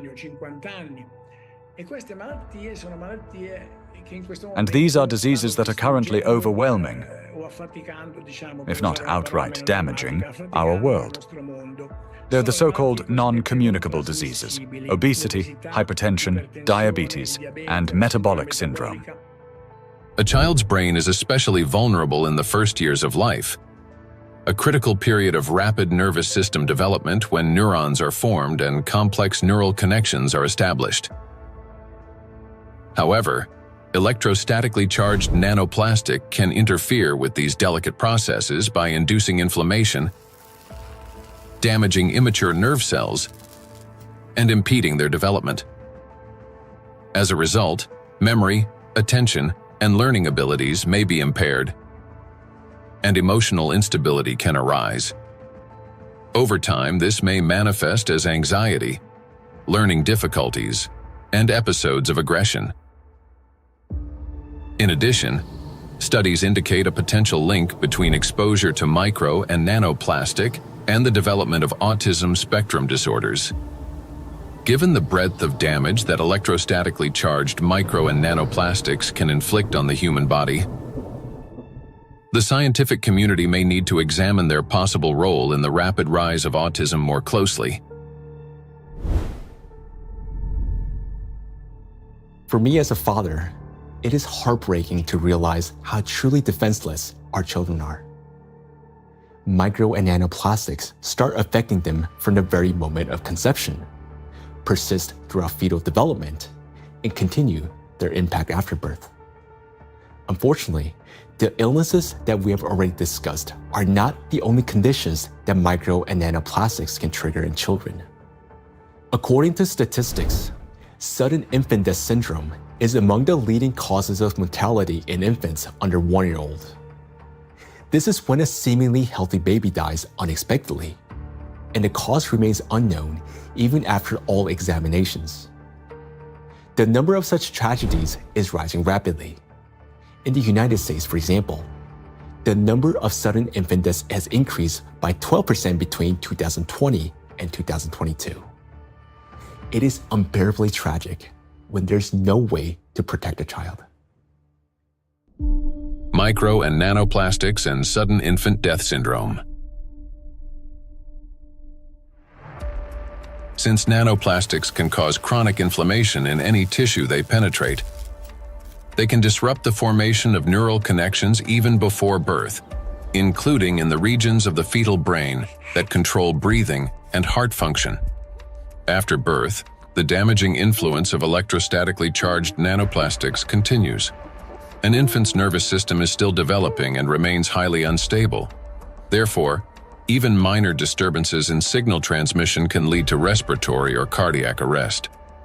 These very functions are often impaired in infants who die from sudden infant death syndrome.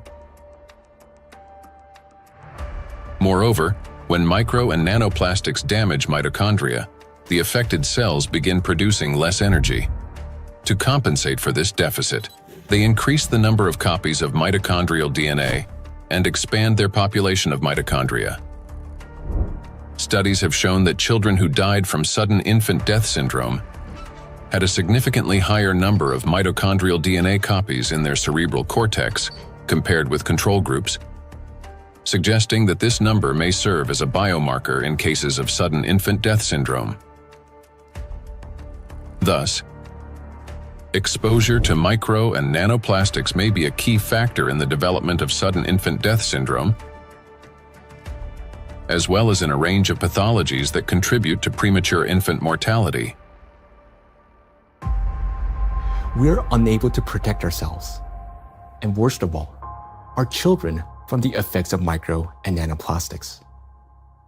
While modern diagnostic equipment capable of accurately identifying the true causes of disease and death is still not available everywhere, we can say with high degree of confidence that nanoplastics contribute to the development of many illnesses and may accelerate their progression.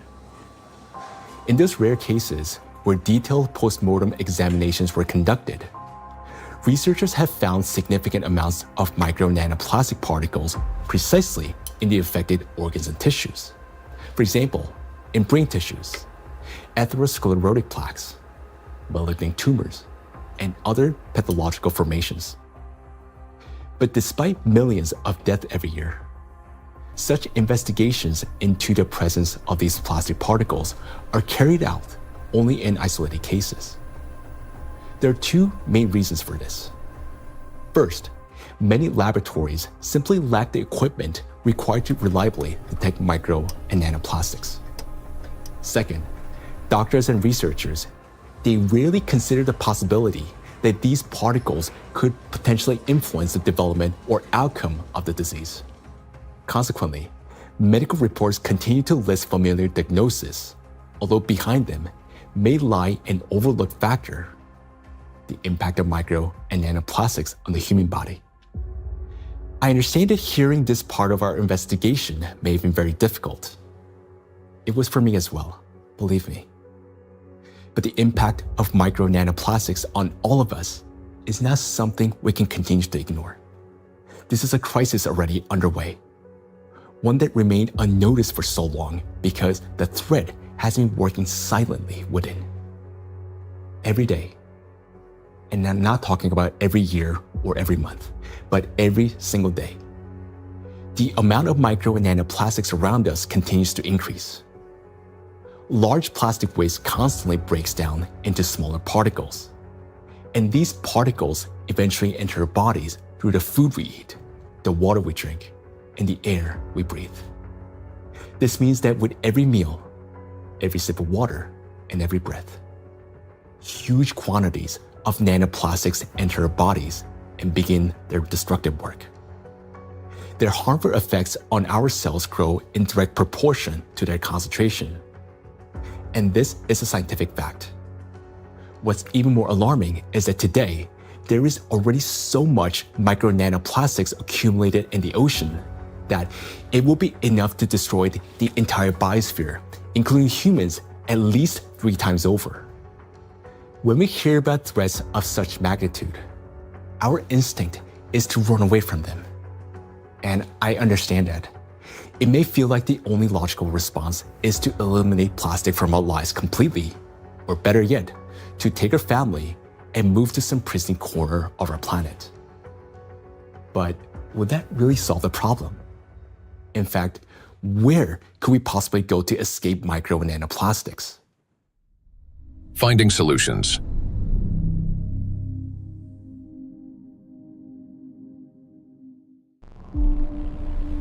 Exclusion zones. One of the essential things is the environment we live in, and plastic is one of the most important factors shaping it. Micro and nanoplastics have now infiltrated every corner of the planet, yet their distribution is far from uniform. Some regions accumulate especially high concentrations of plastic particles, and nowhere is this more pronounced than in the oceans. Each year, roughly 11 million tons of plastic waste enter the ocean. The equivalent of an Eiffel Tower made entirely of plastic plunging into the sea every 8 hours, or about 1,100 such towers annually. Initially, these towers consist of bottles, bags, fishing nets, and other plastic garbage.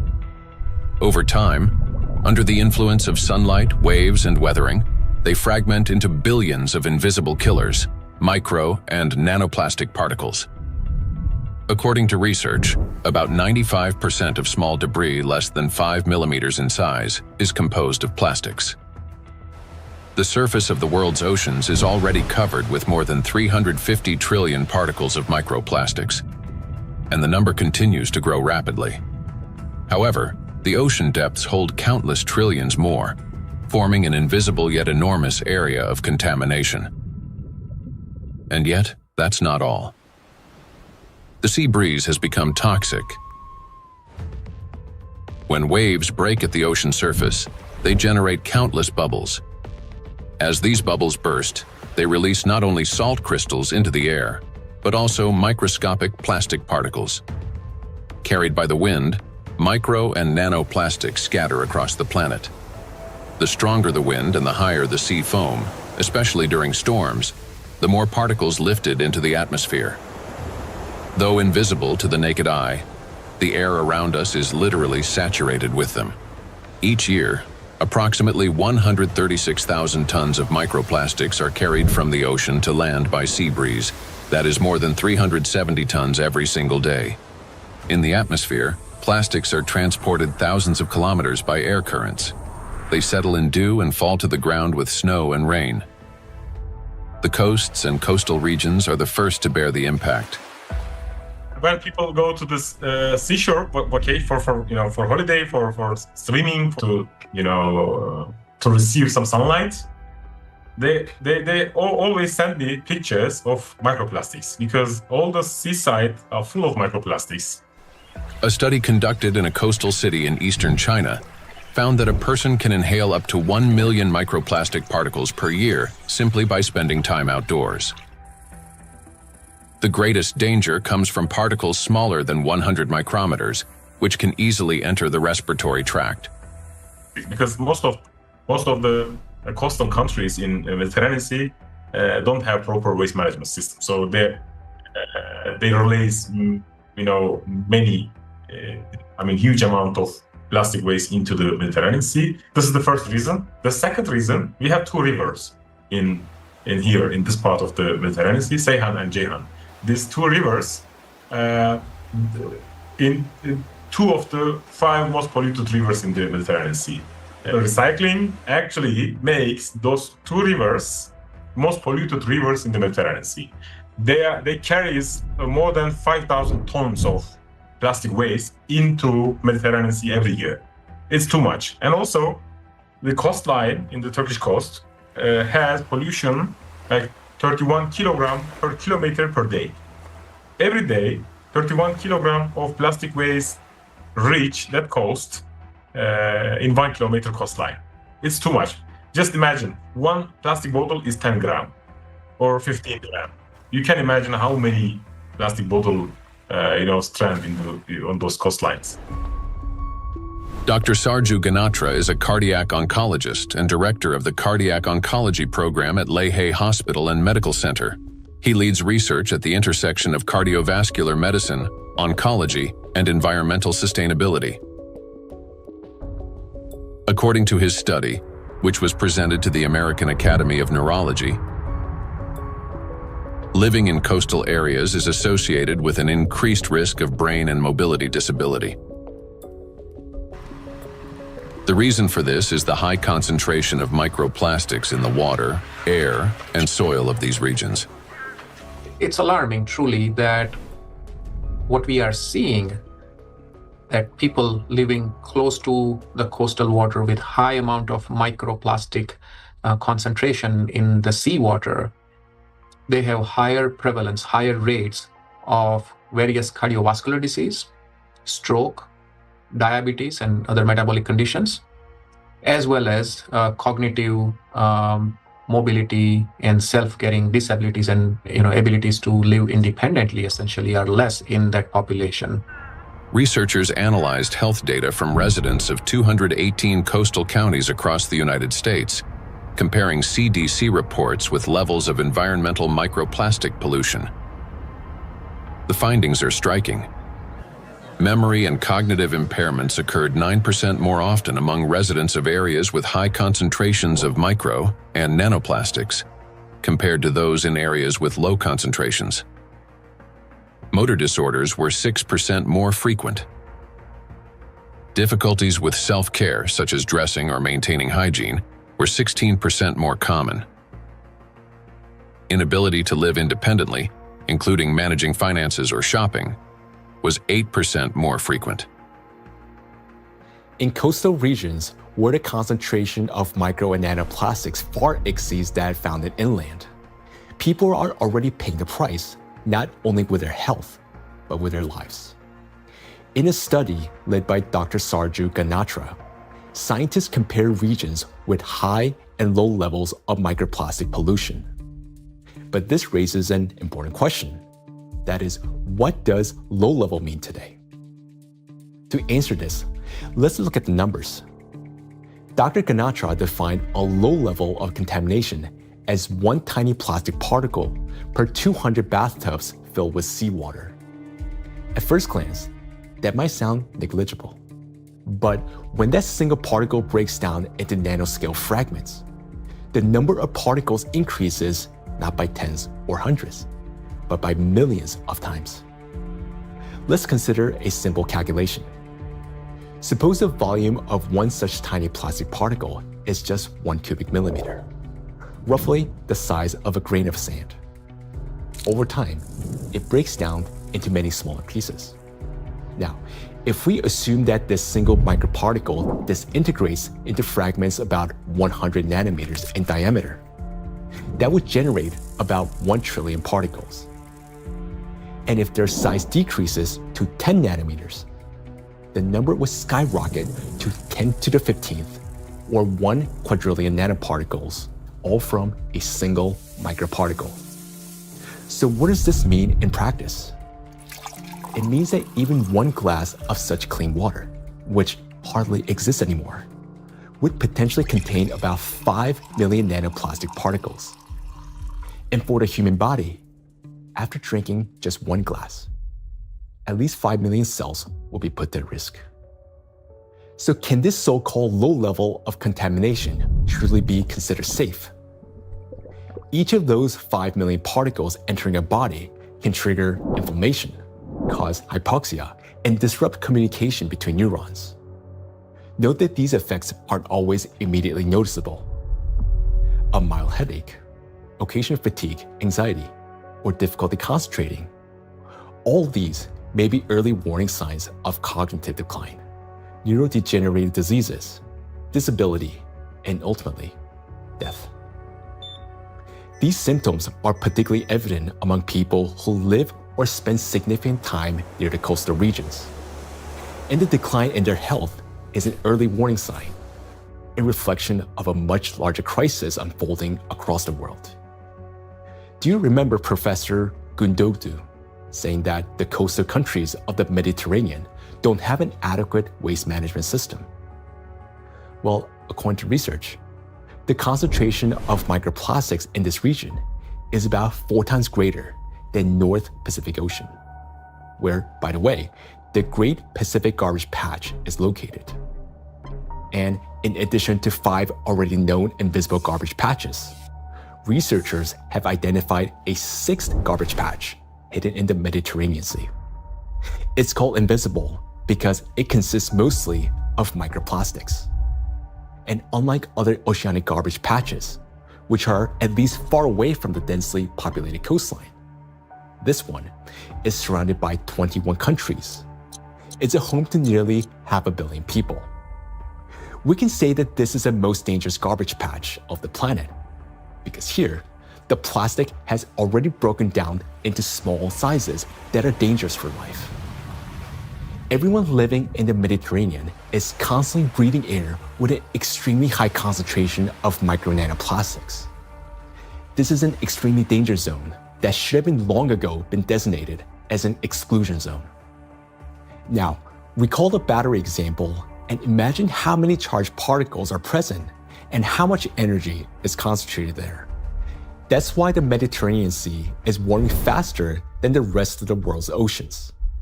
This is very serious because Mediterranean plays a key role in shaping the climate of Europe and the Mediterranean countries. It affects the weather patterns, rainfall distribution, and even the ecosystems of the entire region.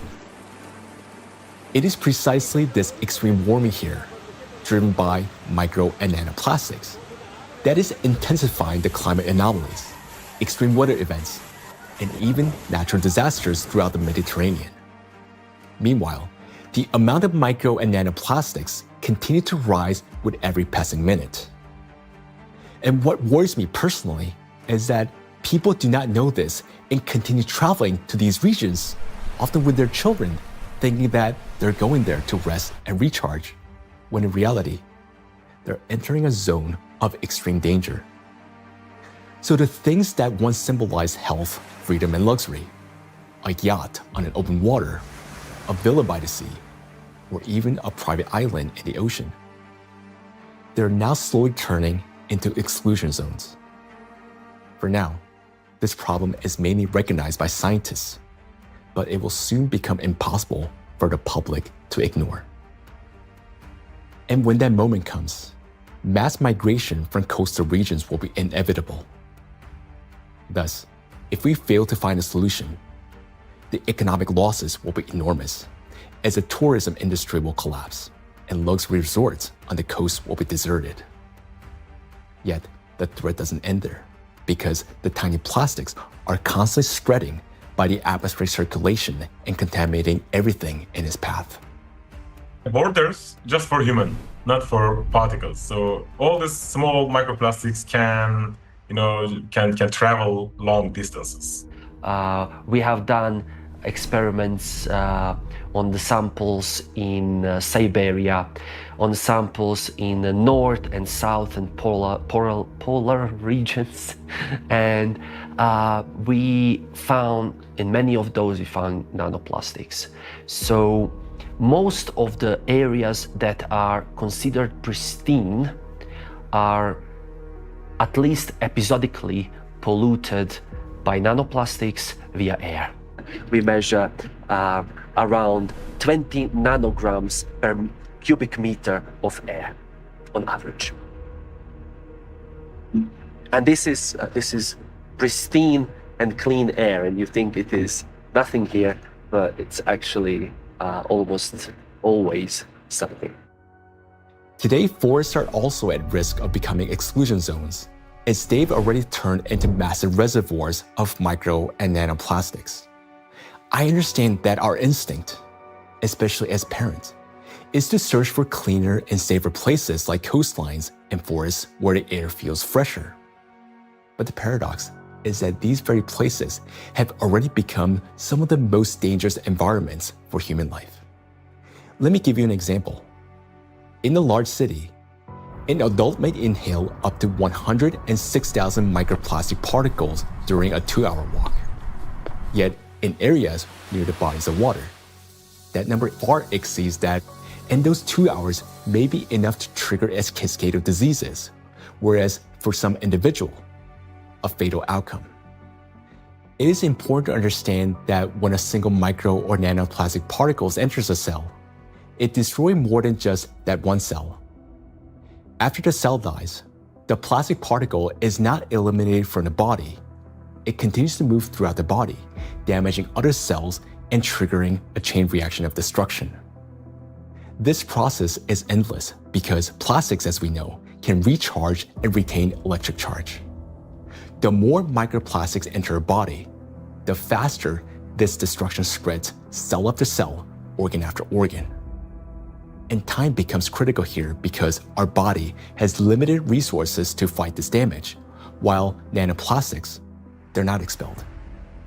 Instead, they continue to accumulate in ever-increasing quantities, destroying us from within. Nanoplastics are perfect killers not only of humans, but of the entire biosphere. And it's impossible to hide from them anywhere. They're literally pushing us out of the world we once knew. Micro nanoplastics are already affecting our planet as well as the climate. And moreover, they're intensifying already devastating natural disasters and contributing to the worsening geodynamic crisis. Climate and plastic in a single cycle of destruction. The world ocean is the largest system of our planet. It regulates climate and serves as the main source of oxygen. The ocean and the atmosphere form a single, interconnected climate system. Water has a remarkable ability to absorb and store immense amounts of heat, increasing its temperature only gradually. The accumulated heat is then evenly redistributed across the planet and transferred to the atmosphere. This property of the ocean to efficiently dissipate heat from the Earth's interior protects the planet from extreme temperature swings and helps stabilize the climate. But massive contamination of the oceans with micro and nanoplastics is disrupting this finely tuned mechanism. Electrostatically charged plastic particles bind water molecules, forming hydrate shells around themselves. This alters the physical and chemical properties of ocean waters. This has already reduced its thermal conductivity and created pockets of overheated zones where heat can no longer dissipate. Consequently, overall ocean warming is accelerating. This topic is explored in greater detail in the documentary Anthropogenic Factor in the Ocean's Demise. Excessive ocean heating, in turn, increases evaporation and disrupts atmospheric circulation. As a result, both the temperature and humidity of the atmosphere rise. Electrostatically charged nanoplastic particles act as condensation nuclei, causing moisture droplets to freeze at lower altitudes and at higher temperatures, 4 to 10 degrees Celsius. This accelerates cloud formation and contributes to abnormal weather events, large hail, extreme downpours, and disruptions of the hydrological cycle. Charged plastic particles are already influencing weather formation, affecting flight safety, cloud development, and even where and how the precipitation occurs. In other words, microplastic has already become a driver of climate instability. We know what particles doing in the air, they produce clouds. If we have a particle in the air, the water vapor sits on these particles and forming clouds. So therefore, we want to understand how much nanoparticles influence the formation of clouds. And therefore, of course, in the alpine region, it can trigger the cloud formation and so also thunderstorm or extreme weather events. When you have a big storm event, many micro and nanoplastics get released from the environment when they have been trapped in the soil, in the riverbeds, on their surfaces and things like that, and get mobilized in the air. So you then after storm you have even more pollution. This process sustains itself, creating a feedback loop. ocean warming increases water evaporation. Even more nanoplastic rises into the air with the vapor, and even more energy accumulates in the atmosphere, further heating the ocean. According to data, every degree of warming increases air humidity by 7% and lightning frequency by at least 12%. Thus, more heat, more moisture, more plastic in the air, more lightning, and the cycle continues endlessly. Observed trends indicate that this energy buildup is accelerating exponentially. And with each passing year, climate anomalies are becoming more distinct and more destructive. We are seeing the hottest summer in Europe after having a record-breaking summer last year. Similarly, here in the northeast of US, we are seeing record-breaking temperature. Every year for last 2-3 years, we are saying, oh, this is the hottest day. And then the next year comes and there is a new hottest day. The nighttime temperature in Southeast Asia is not dipping at all in many places and kind of trapping the heat.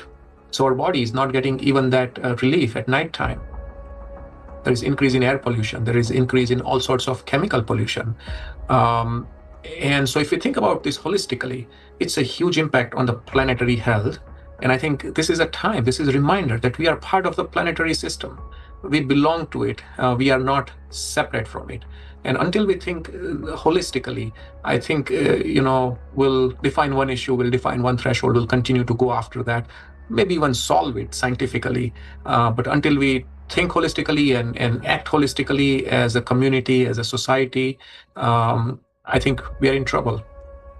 We have reached a critical point where it's no longer possible to solve the climate crisis without simultaneously addressing the plastic pollution, and vice versa. The two are interconnected, each reinforcing the other. And as we continue to study this issue, the picture becomes even more alarming because we're now beginning to understand what is truly happening. I am. Both for myself and my family, but also for the future generations. There was a time where I thought that, the climate change is real, of course, but this is for future generations to be affected by, and I was still equally concerned. But in no time, and I would say in less than 5 to 10 years, we started from that mindset and time frame. Within 5 to 10 years, we started feeling it, getting impacted by it in our day-to-day life.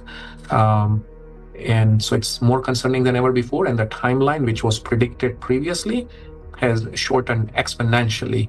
The impact we are seeing on a global climate, from ambient air to the thinning of the Arctic ice. And it's not linear model, right? I mean, the physics is going to play out. The thinner the ice, it's going to take much less amount of time to melt it, even the same volume, in a much shorter period of time. So I think these timelines are really concerning, and I am afraid, yes.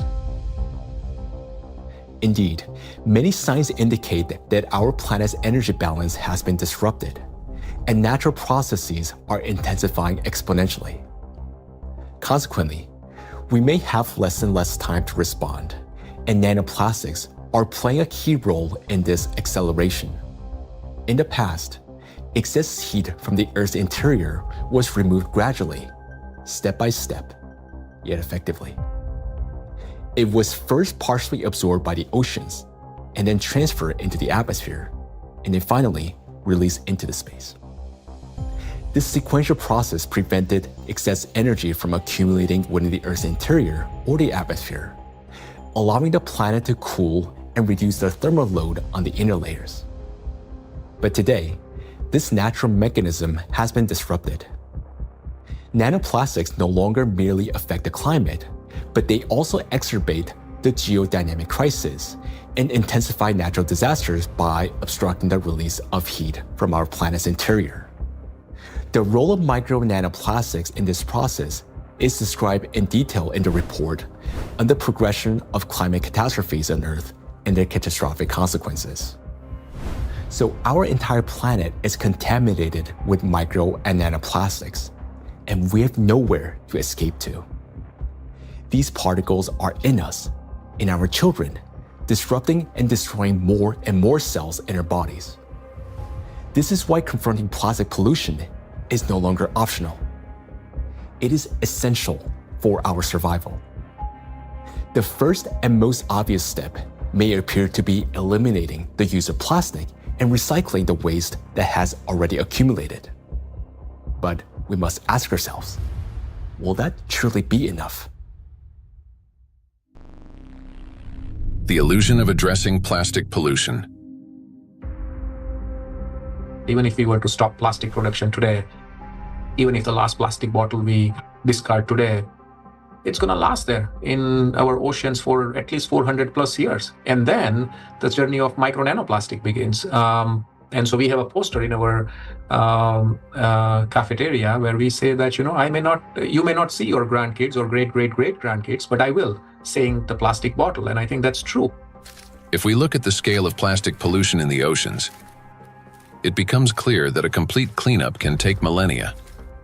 Today, the world ocean contains about 200 million tons of plastic waste. Meanwhile, every year, around 20,000 tons are extracted. That's less than 1/100th of 1%, a negligible fraction compared to the existing volume.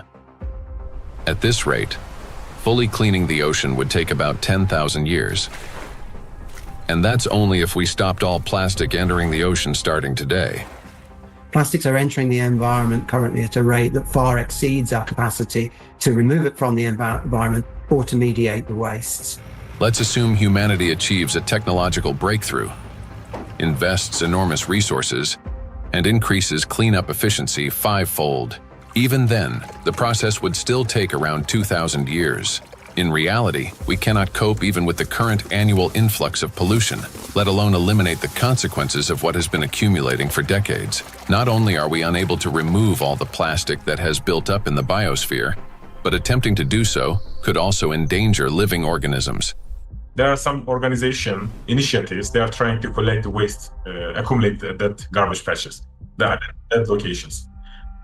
They are also collecting neustone, the organisms living just the 15 centimeter of the first layer of top ocean. So those organisms, using that, those artificial material as a, hunting ground, nesting ground, feeding ground, or, they are laying egg on those plastics. So when you remove all these plastics, you also remove all those organisms.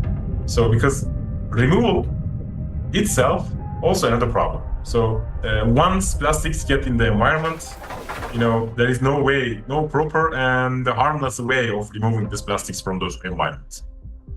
Moreover, a significant portion of plastics has already broken down into micro and nanoparticles that now lie on the seabed, drift through the water column, have entered the bodies of marine organisms, and become part of the global cycle of matter. These particles cannot be captured with nets or collected manually. This means that simple mechanical removal of plastics from the environment, even under the most optimistic scenario, will not solve the problem.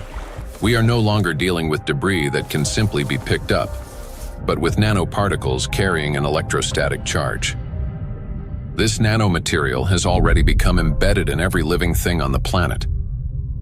And even if we succeeded in removing every plastic bottle and every wrapper from the ocean, one question would still remain.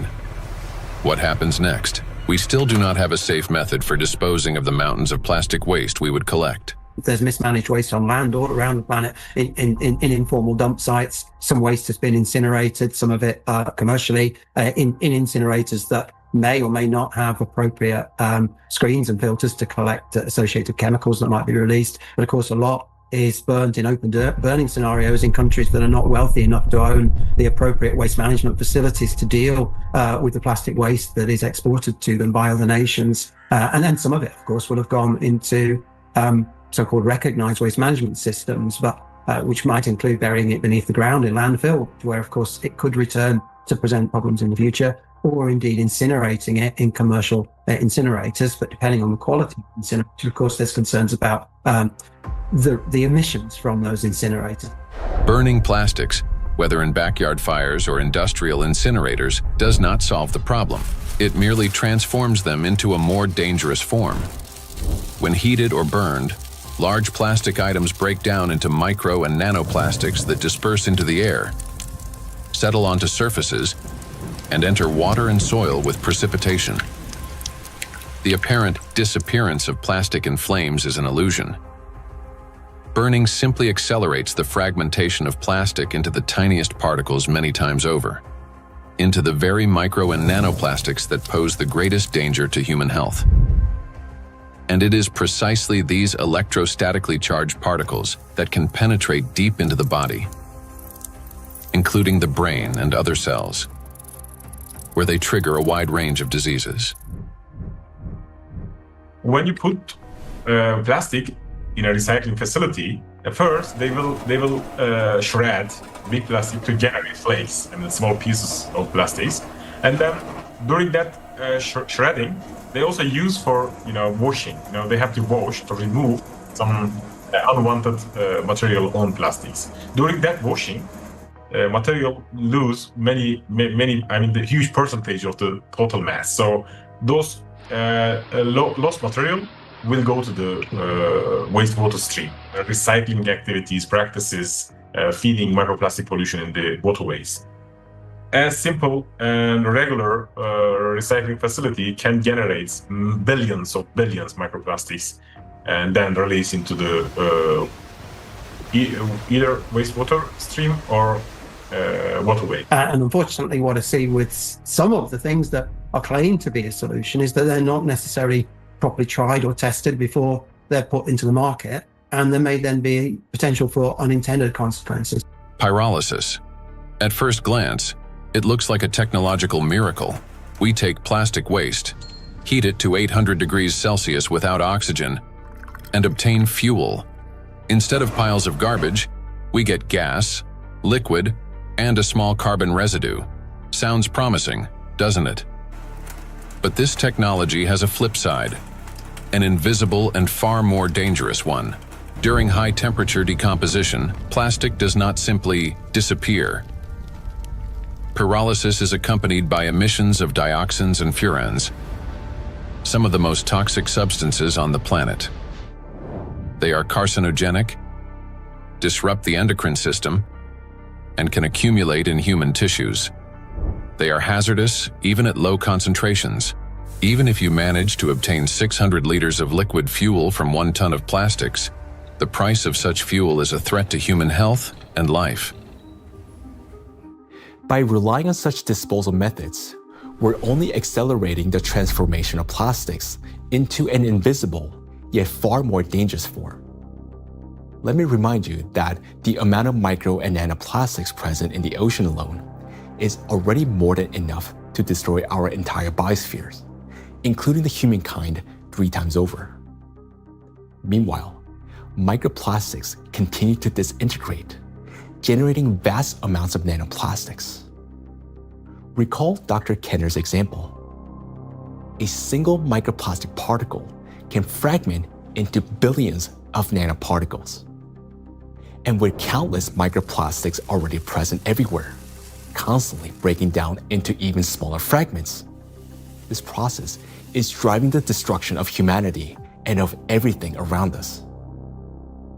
Today, many people have started turning this crisis into a business, inventing all sorts of methods that supposedly remove microplastic from the body.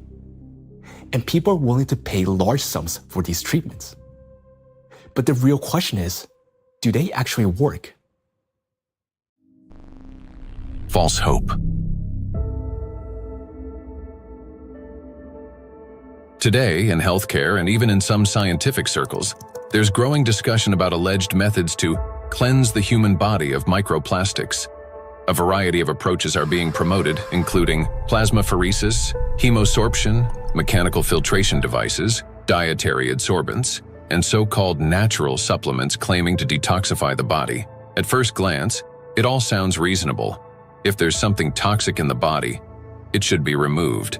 But the truth is that these methods don't actually solve the problem. I don't think any scientifically proven techniques exist to filter out the micro nanoplastic from the blood. It gets deposited in the organs themselves, which is not really something you can filter out by sending the blood to some filtration machine. Nanoplastics have already penetrated inside human cells. They are not just circulating in the bloodstream like an unwelcome guest you can simply escort out. They have become part of the body's internal environment. Yes, we can cleanse the blood with sorbents or filter plasma. But how effective can such procedures truly be?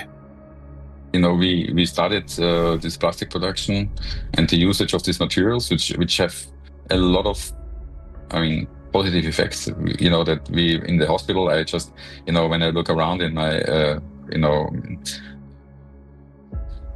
daily work environment, I guess that 80% of everything I touch in the hospital is of plastic, starting with my gloves. And probably 80-90% of the machine itself is made of the plastic. And that's a very important point for healthcare. What's more, the very solutions used for blood purification procedures also contain plastics. When you get sick, you are going to a hospital, you probably will go to the hospital for treatment, and then they will give you some solutions, some infusions, like they will put something inside your vein, and then they transfer some liquid from plastic package to your blood system. So those intravenous solutions has at least 62 microplastic particles per liter. So this is direct transfer exposure microplastic to human system, blood system. So we end up with a paradox. We are using plastics to try to eliminate the consequences of plastics. Such procedures may indeed reduce the overall toxic load, but they don't address the core issue. They don't extract plastic from cells, don't neutralize its electrostatic charge, don't restore disrupted signaling pathways, and don't protect the brain, immune system, or mitochondria. An individual has every right to try such methods. It is their personal choice, but it's important not to harbor illusions. Those procedures will not restore lost health. Moreover, plastic isn't just a material used for packaging and household goods. It is the backbone of modern industry, healthcare, transportation, electronics, construction, and even space technology. It's the second most common material on Earth after concrete, so it's extremely widespread. I think going forward, it's going to be really important that we retain the important uses of plastic, because plastics are not here the enemy. It's not a treaty about not producing plastics. It's a treaty about ending plastic pollution, not ending the production of plastics. And plastics have the potential to bring clear societal benefit. That is why the main goal today isn't to stop plastic production, but to find ways to reduce the impact of micro and nanoplastics on human health and the environment.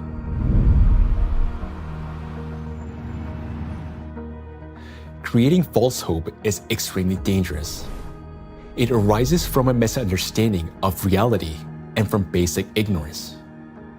We must remember that the most dangerous plastic particles are those small enough to penetrate our cells. And once micro and nanoplastics enter our cells, they cannot be filtered out or removed. They become part of the body and slowly destroy us from within. The most serious problem is that we have no control over how much of this material enters us. Nanoplastics can even penetrate the skin, for example, when we swim in the sea or lie in the sun. And what can we do about nanoplastics that, once inhaled, travel directly to the brain and begin destroying neurons? Nanoplastics are among the most dangerous substances for the biosphere and for all life, including humanity. Yet, abandoning plastics altogether will be senseless because doing so would cause enormous global losses.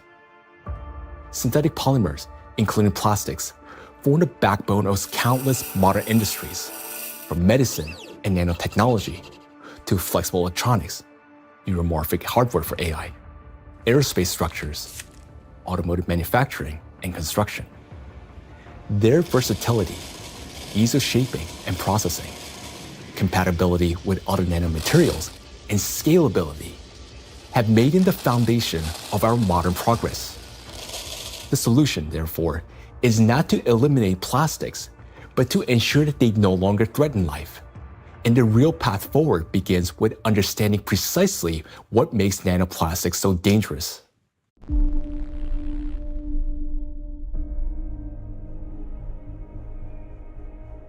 Now, we already know that electrostatic charge is the basis for their destructive power. It is this charge that allows plastic particles to cling to membranes, cross biological barriers, including the brain, bind to proteins, and interfere with genetic processes. The charge transforms plastic from something inert into a tiny, yet powerful destructive force within the biosphere and humankind. Understanding this, the scientific group of ALLATRA was the first to propose a strategic direction, that is, to deprive nanoplastics of their ability to accumulate and retain electric charge. Note that countless nanoparticles exist around us, yet most do not penetrate or destroy our cells. Only plastics do because of their electret-like behavior. Thus, if we can eliminate this property, then we can turn micro-nanoplastics into inert and harmless particles that no longer pose danger to us or to the biosphere. Now, how did the scientific group of ALLATRA come to understand this and become the first to propose a solution? The answer goes back many years and to the work of Dr. Igor Danilov, a vertebrologist and researcher who spent many years studying spinal diseases. Over 20 years ago, he was actively engaged in scientific research focused on investigating degenerative processes in intervertebral discs. His work included a comprehensive experimental and clinical study to understand morphological and biochemical changes occurring in the nucleus pulposus, intercellular substance, and cartilaginous tissue of intervertebral discs. While studying cellular processes, Dr. Danilov focused on immune regulation and pathological reactions that could trigger cell degeneration. He noted that mitochondrial dysfunction was one of the main drivers of these changes, and this insight became the starting point for investigating what might be disrupting cellular function. Dr. Danilov frequently visited specialized laboratories, and in the course of detailed analyses, he found foreign particles inside the cells, which he later identified as plastic. This discovery became a key moment in his research, as he began to analyze possible mechanisms by which plastics affect cells. Through his investigations, Igor Danilov determined that the negative impact of tiny plastic particles on cells stems precisely due to the damage they cause to mitochondria. This conclusion was based on observations that cells containing these tiny plastic particles showed clear signs of mitochondrial dysfunction, which in turn exacerbated degenerative processes. Here, Igor Danilov suggested that the ability of plastic particles to penetrate cells may be due to their electret-like behavior.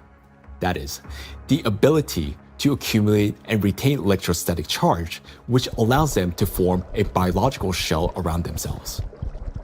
This property enables the plastic particles to enter cells easily, avoid detection by the immune system, cross protected biological barriers, including the blood-brain barrier, disrupt normal cell function, and provoke degeneration and cell death.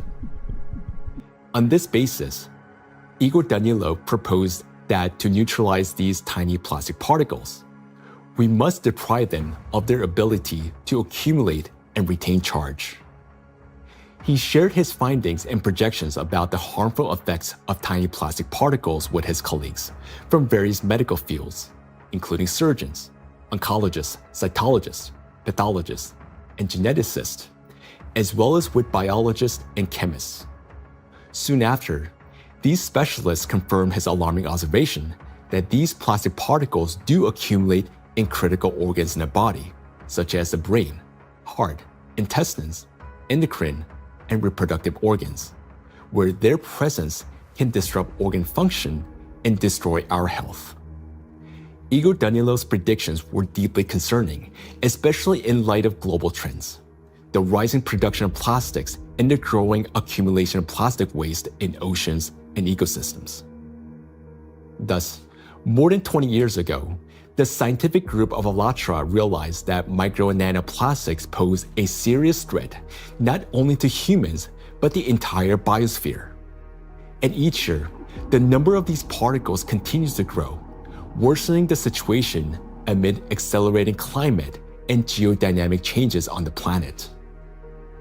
The implications are far-reaching.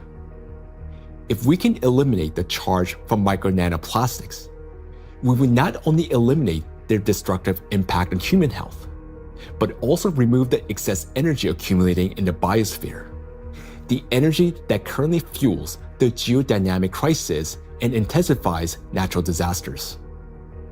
Thus, plastic would no longer act as a destabilizing factor, and many planetary threats could be mitigated at once if we can find a way to deprive nanoplastic of their ability to accumulate and retain charge. The question is, how can we achieve this? Well, let's be honest. This task is extremely difficult. It would not be enough to simply figure out how to neutralize the electrolyte behavior of these tiny plastics in a test tube. We must learn how to achieve this for every micro and nanoplastic particles already present in the biosphere, including those inside the human body, and do so without harming people or nature. Given the unprecedented scale of this challenge, solving it will require collaboration among experts across many disciplines: biophysics, nanotechnology, molecular toxicology, material science, and medicine. Plastic pollution is not a narrow environmental issue. It's a systemic global challenge that affects health, safety, natural resources, the stability of our civilization, and life itself. 20 years ago, the scientific group of ALLATRA already recognized the danger of micro and nanoplastics and identified the underlying principle of how they could be neutralized. But to this day, we haven't found a way to achieve it. That is why ALLATRA calls for unification of the world's scientific potential, a message that is unfortunately often misunderstood. Uniting scientists doesn't mean locking them all in one giant laboratory until they find a solution. Rather, it means fostering open international collaboration where experts from different fields freely share knowledge and work together toward a common goal. It's about aligning research methods, promoting open data exchange, developing compatible monitoring tools, and making coordinated policy decisions. The scientific community has already proven that such collaboration is possible when humanity unites around a common goal. Consider the Human Genome Project. Hundreds of institutions across dozens of countries, operating under unified data standards, achieved a breakthrough that transformed the course of science and medicine.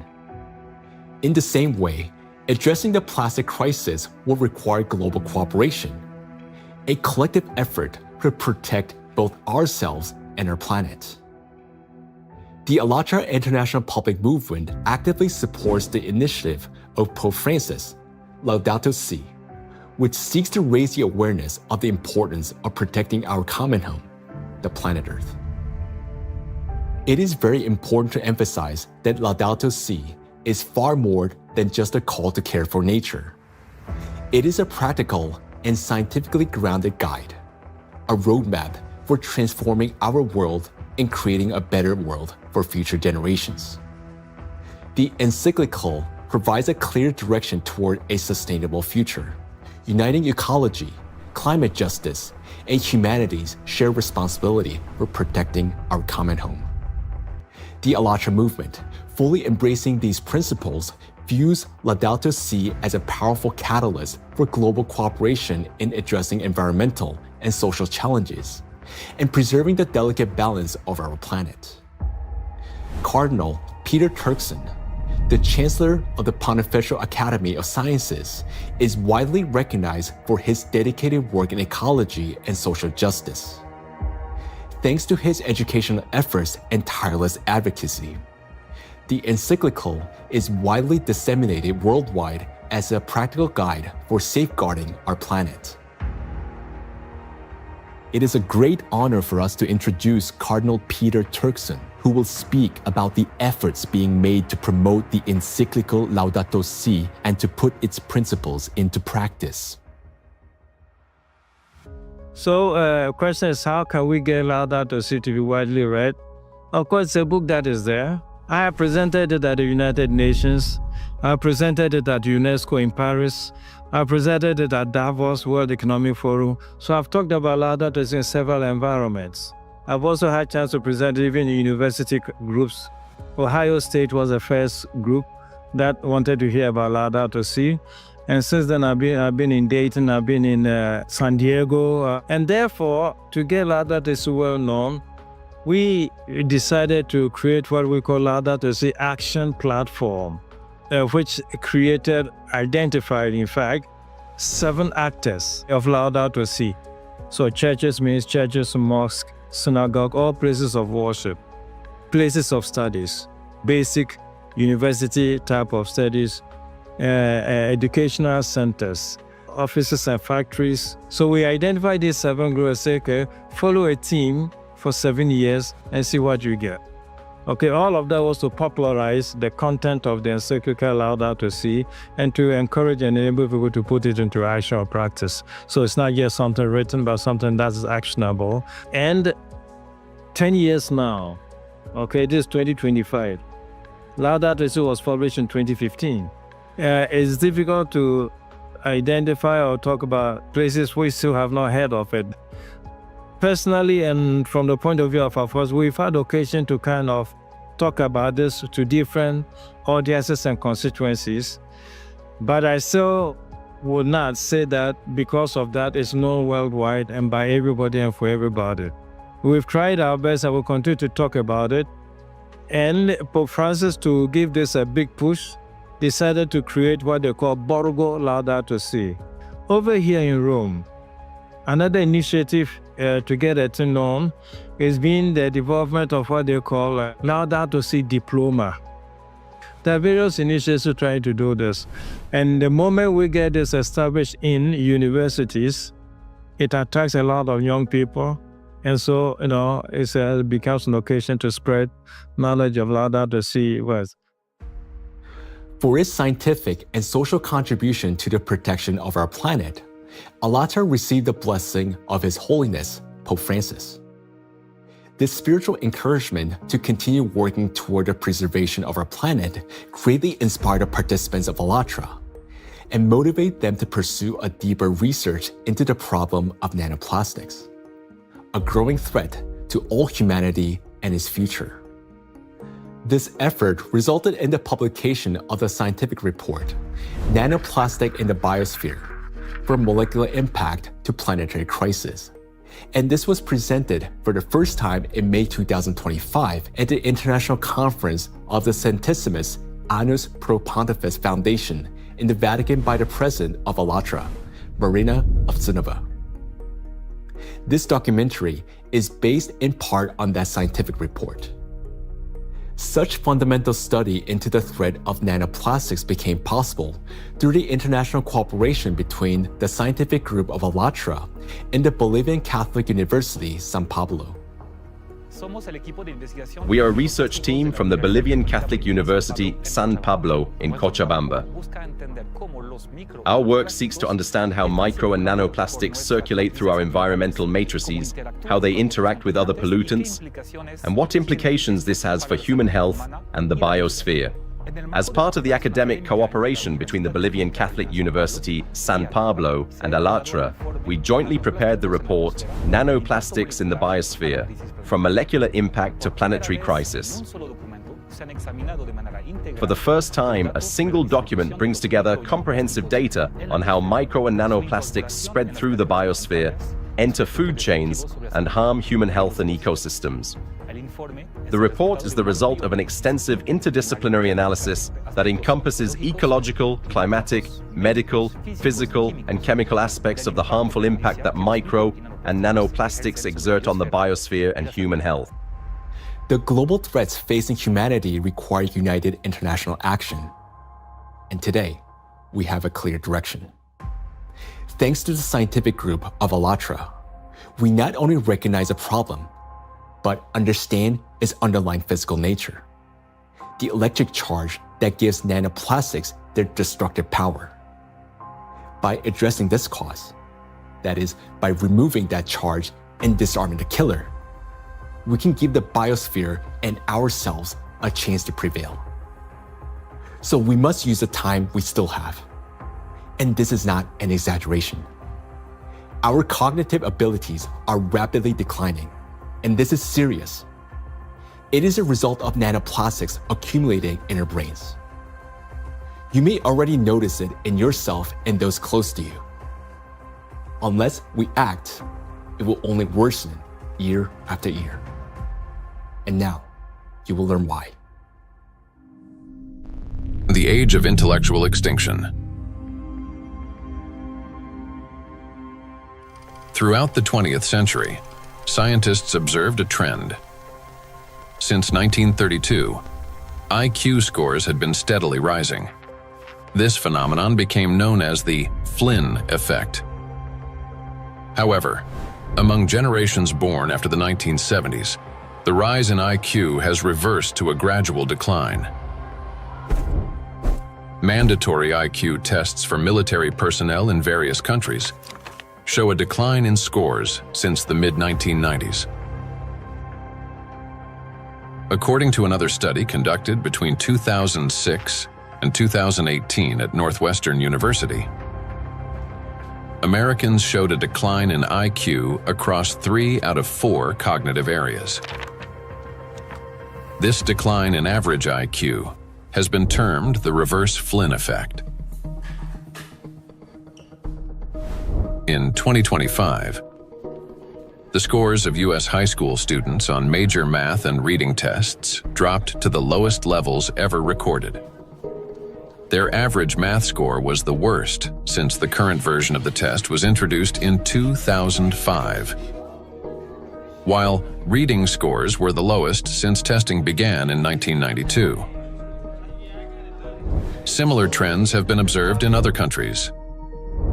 The steady decline in IQ continues to this day. Intelligence scores are no longer rising. They're slowly, but surely falling. But what lies behind this troubling trend? One important correlation stands out. The decline in average IQ coincides with the exponential rise in plastic production and pollution. Take a look at the graphs. The more plastic, and therefore the more micro and nanoplastics in the environment, the lower the IQ. This shows a clear link between increasing the amount of plastics and declining cognitive abilities. And that is deeply alarming. This isn't just a statistical correlation. As plastic production has skyrocketed, our daily exposure to micro and nanoplastics has risen with it. Charged plastic particles can easily pass through biological barriers, including the blood-brain barrier.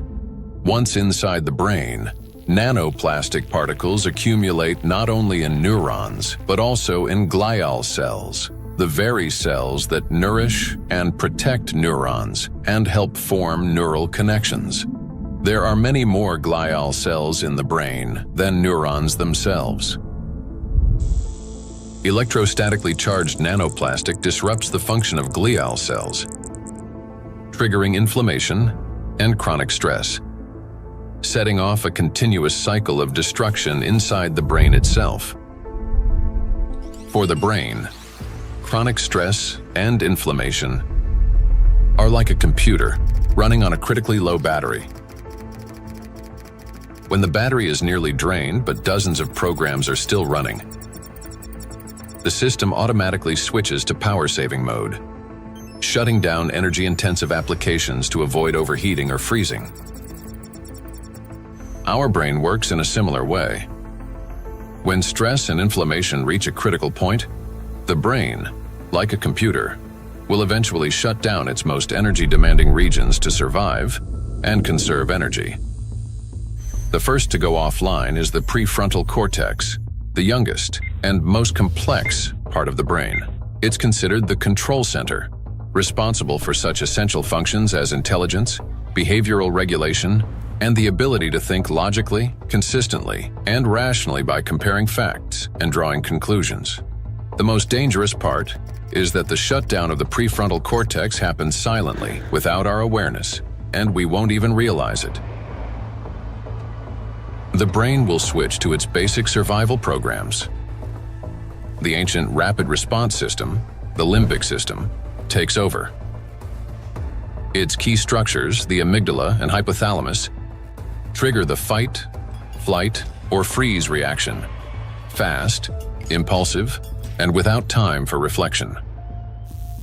These systems will still stay active for a while because the brain identifies them as critical for survival.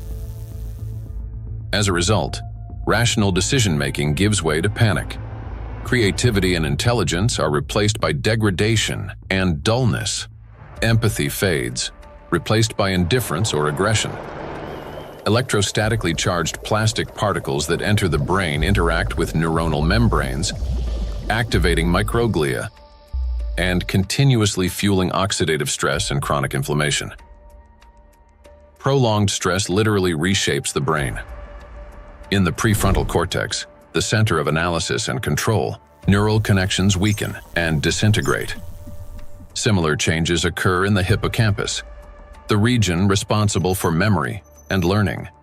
Neural connections fade away, and the hippocampus deteriorates. In the amygdala, the centers of fear and anxiety, the opposite happens.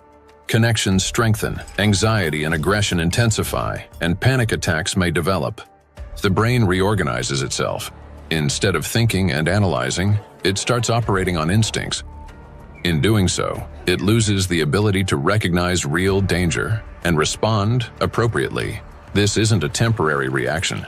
It's a fundamental restructuring of the brain.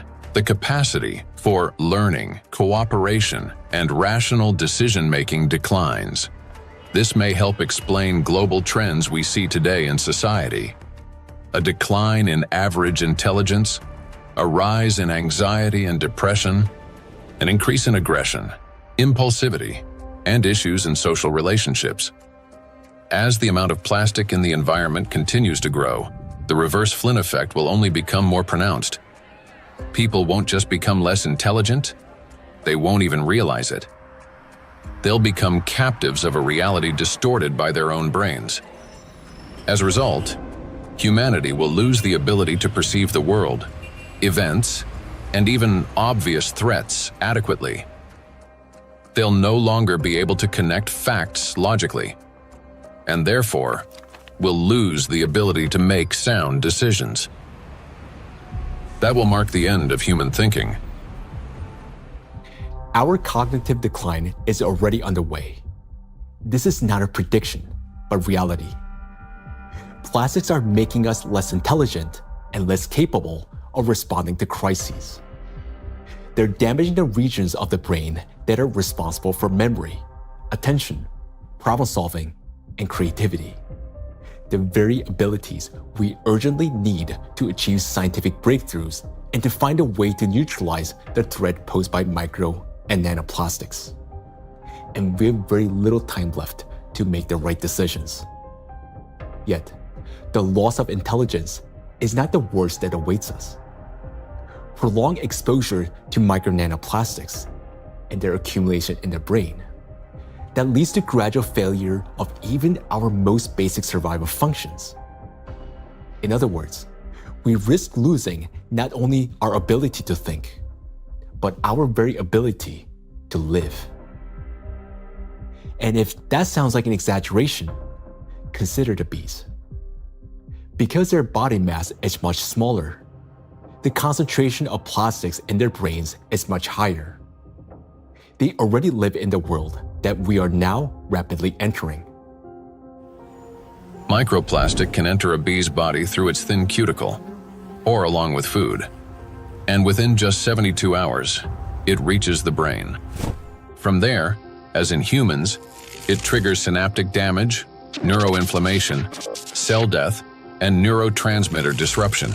The bee loses body mass, its metabolism slows, and its immunity weakens.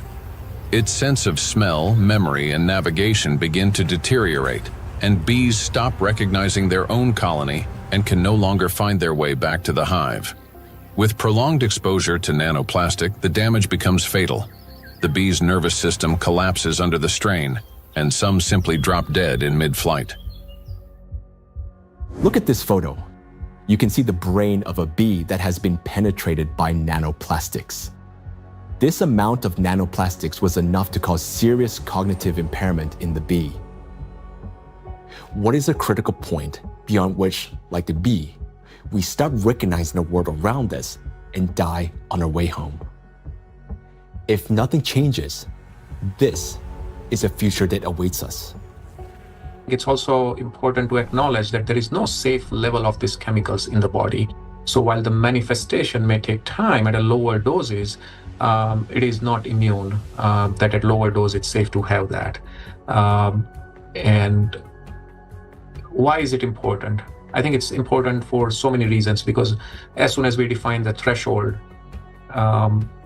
various special interest groups would argue to keep micro nanoplastic concentration below that level, whether it's in soil or in water or whatever that is. And what does that mean? Is that we are allowed to have some degree of micro nanoplastic in our sources, air, soil, water, and so forth.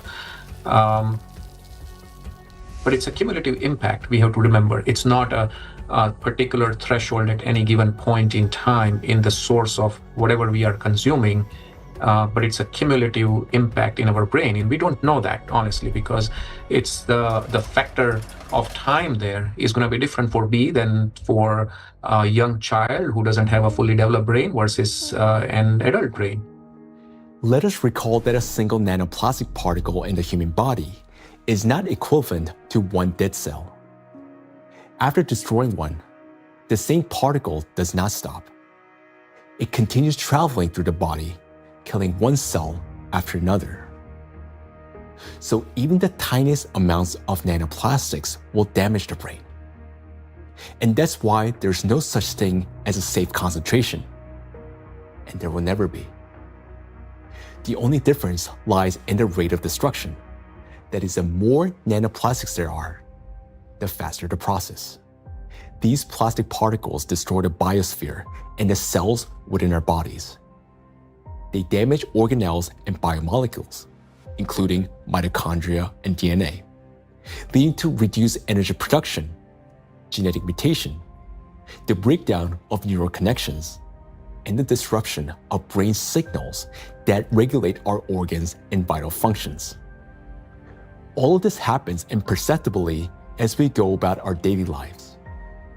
Yet, inside the brain, a silent systemic destruction is already underway.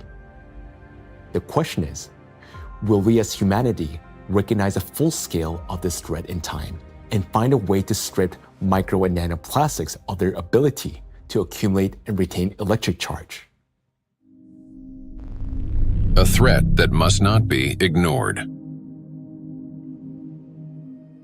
The more I've learned about nanoplastics and how widespread they are and their harmful biologic effects, the more I am really, really concerned about just exactly what's going on, how much it's going to affect now us and future generations, and it's very sobering. And I think it's very important that people need to understand that it's maybe not the big, plastic part which is out there somewhere, but it's the breakdown of those particles, even smaller of these products, in all the time smaller particles, which is then the big danger for us, and that is, I think, something which needs to go into the head of people, because then and in their minds, so they understand that this is might be an avalanche which comes down the road, but it will come.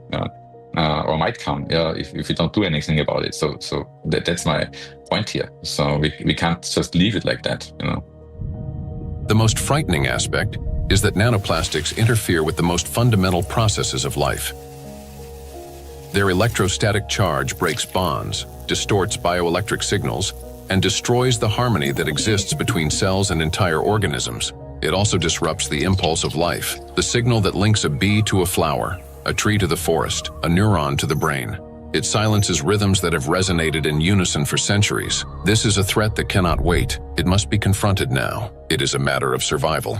We can do as much, research and scientific community does whatever it does, but until this alarm goes to the public, nothing will change, right? It's not a science problem anymore. Science has clearly shown what it wanted to show.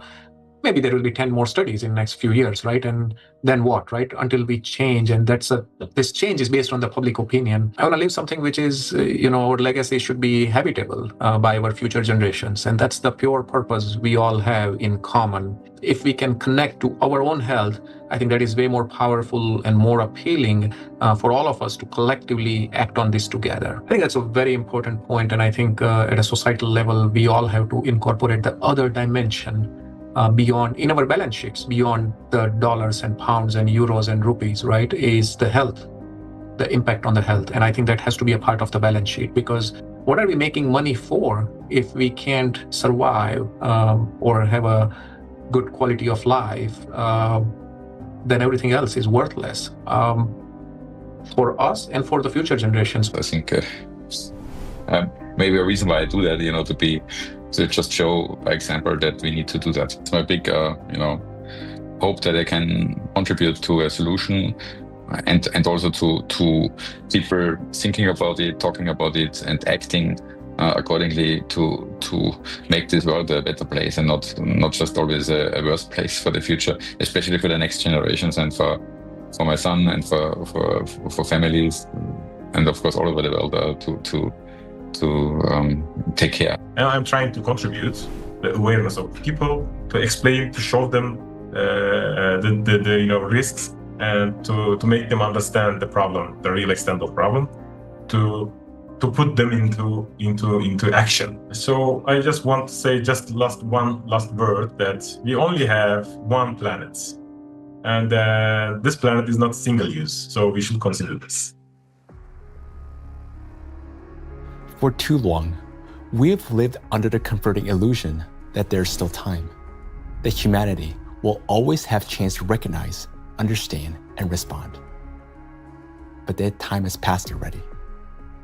Our greatest challenge now is to find a solution before we cross the point of no return, while we still have both our intellect and the little time that remains. But for this to happen, all of humanity must first grasp the true scale of what is unfolding. Only then will we be able to direct our full scientific potential and resources toward finding a solution. As we have seen already, no single individual, organization, or nation alone can solve such a complex problem.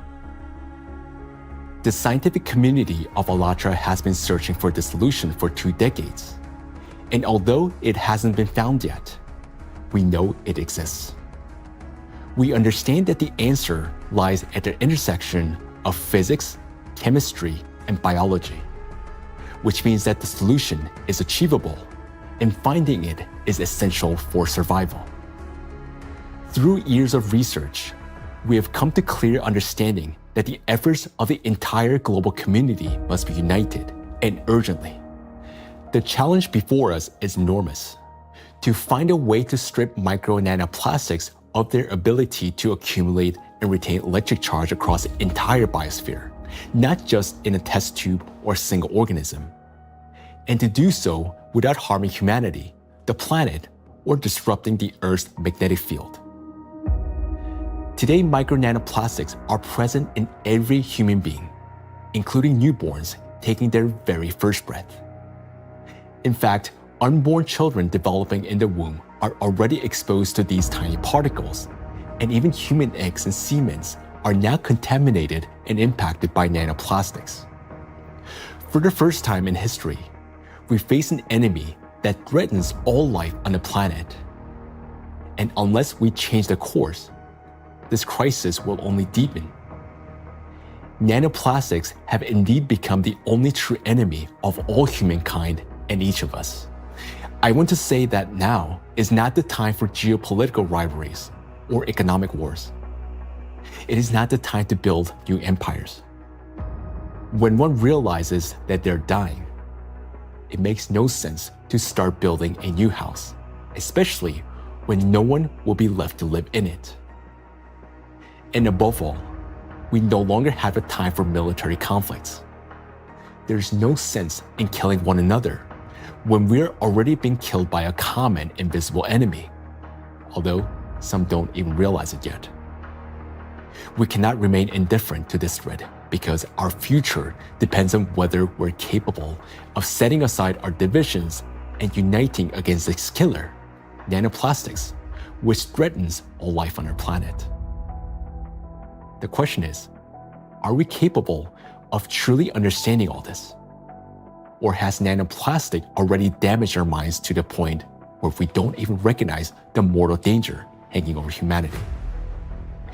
If we can still see the reality for what it is, then we're obligated to act, to find a solution while we still can. We cannot shift this responsibility to the next generation, because if we fail to find a solution now, there will not be any true generation. And knowing this, giving up would mean betraying ourselves, our families, our children, and all of humanity, condemning all life on this planet to slow and inevitable death. Each of us, if still capable of understanding this threat, can contribute something meaningful to this effort. Only by acting together can we solve this monumental challenge and preserve the most precious thing that we have, life itself. Life is worth fighting for.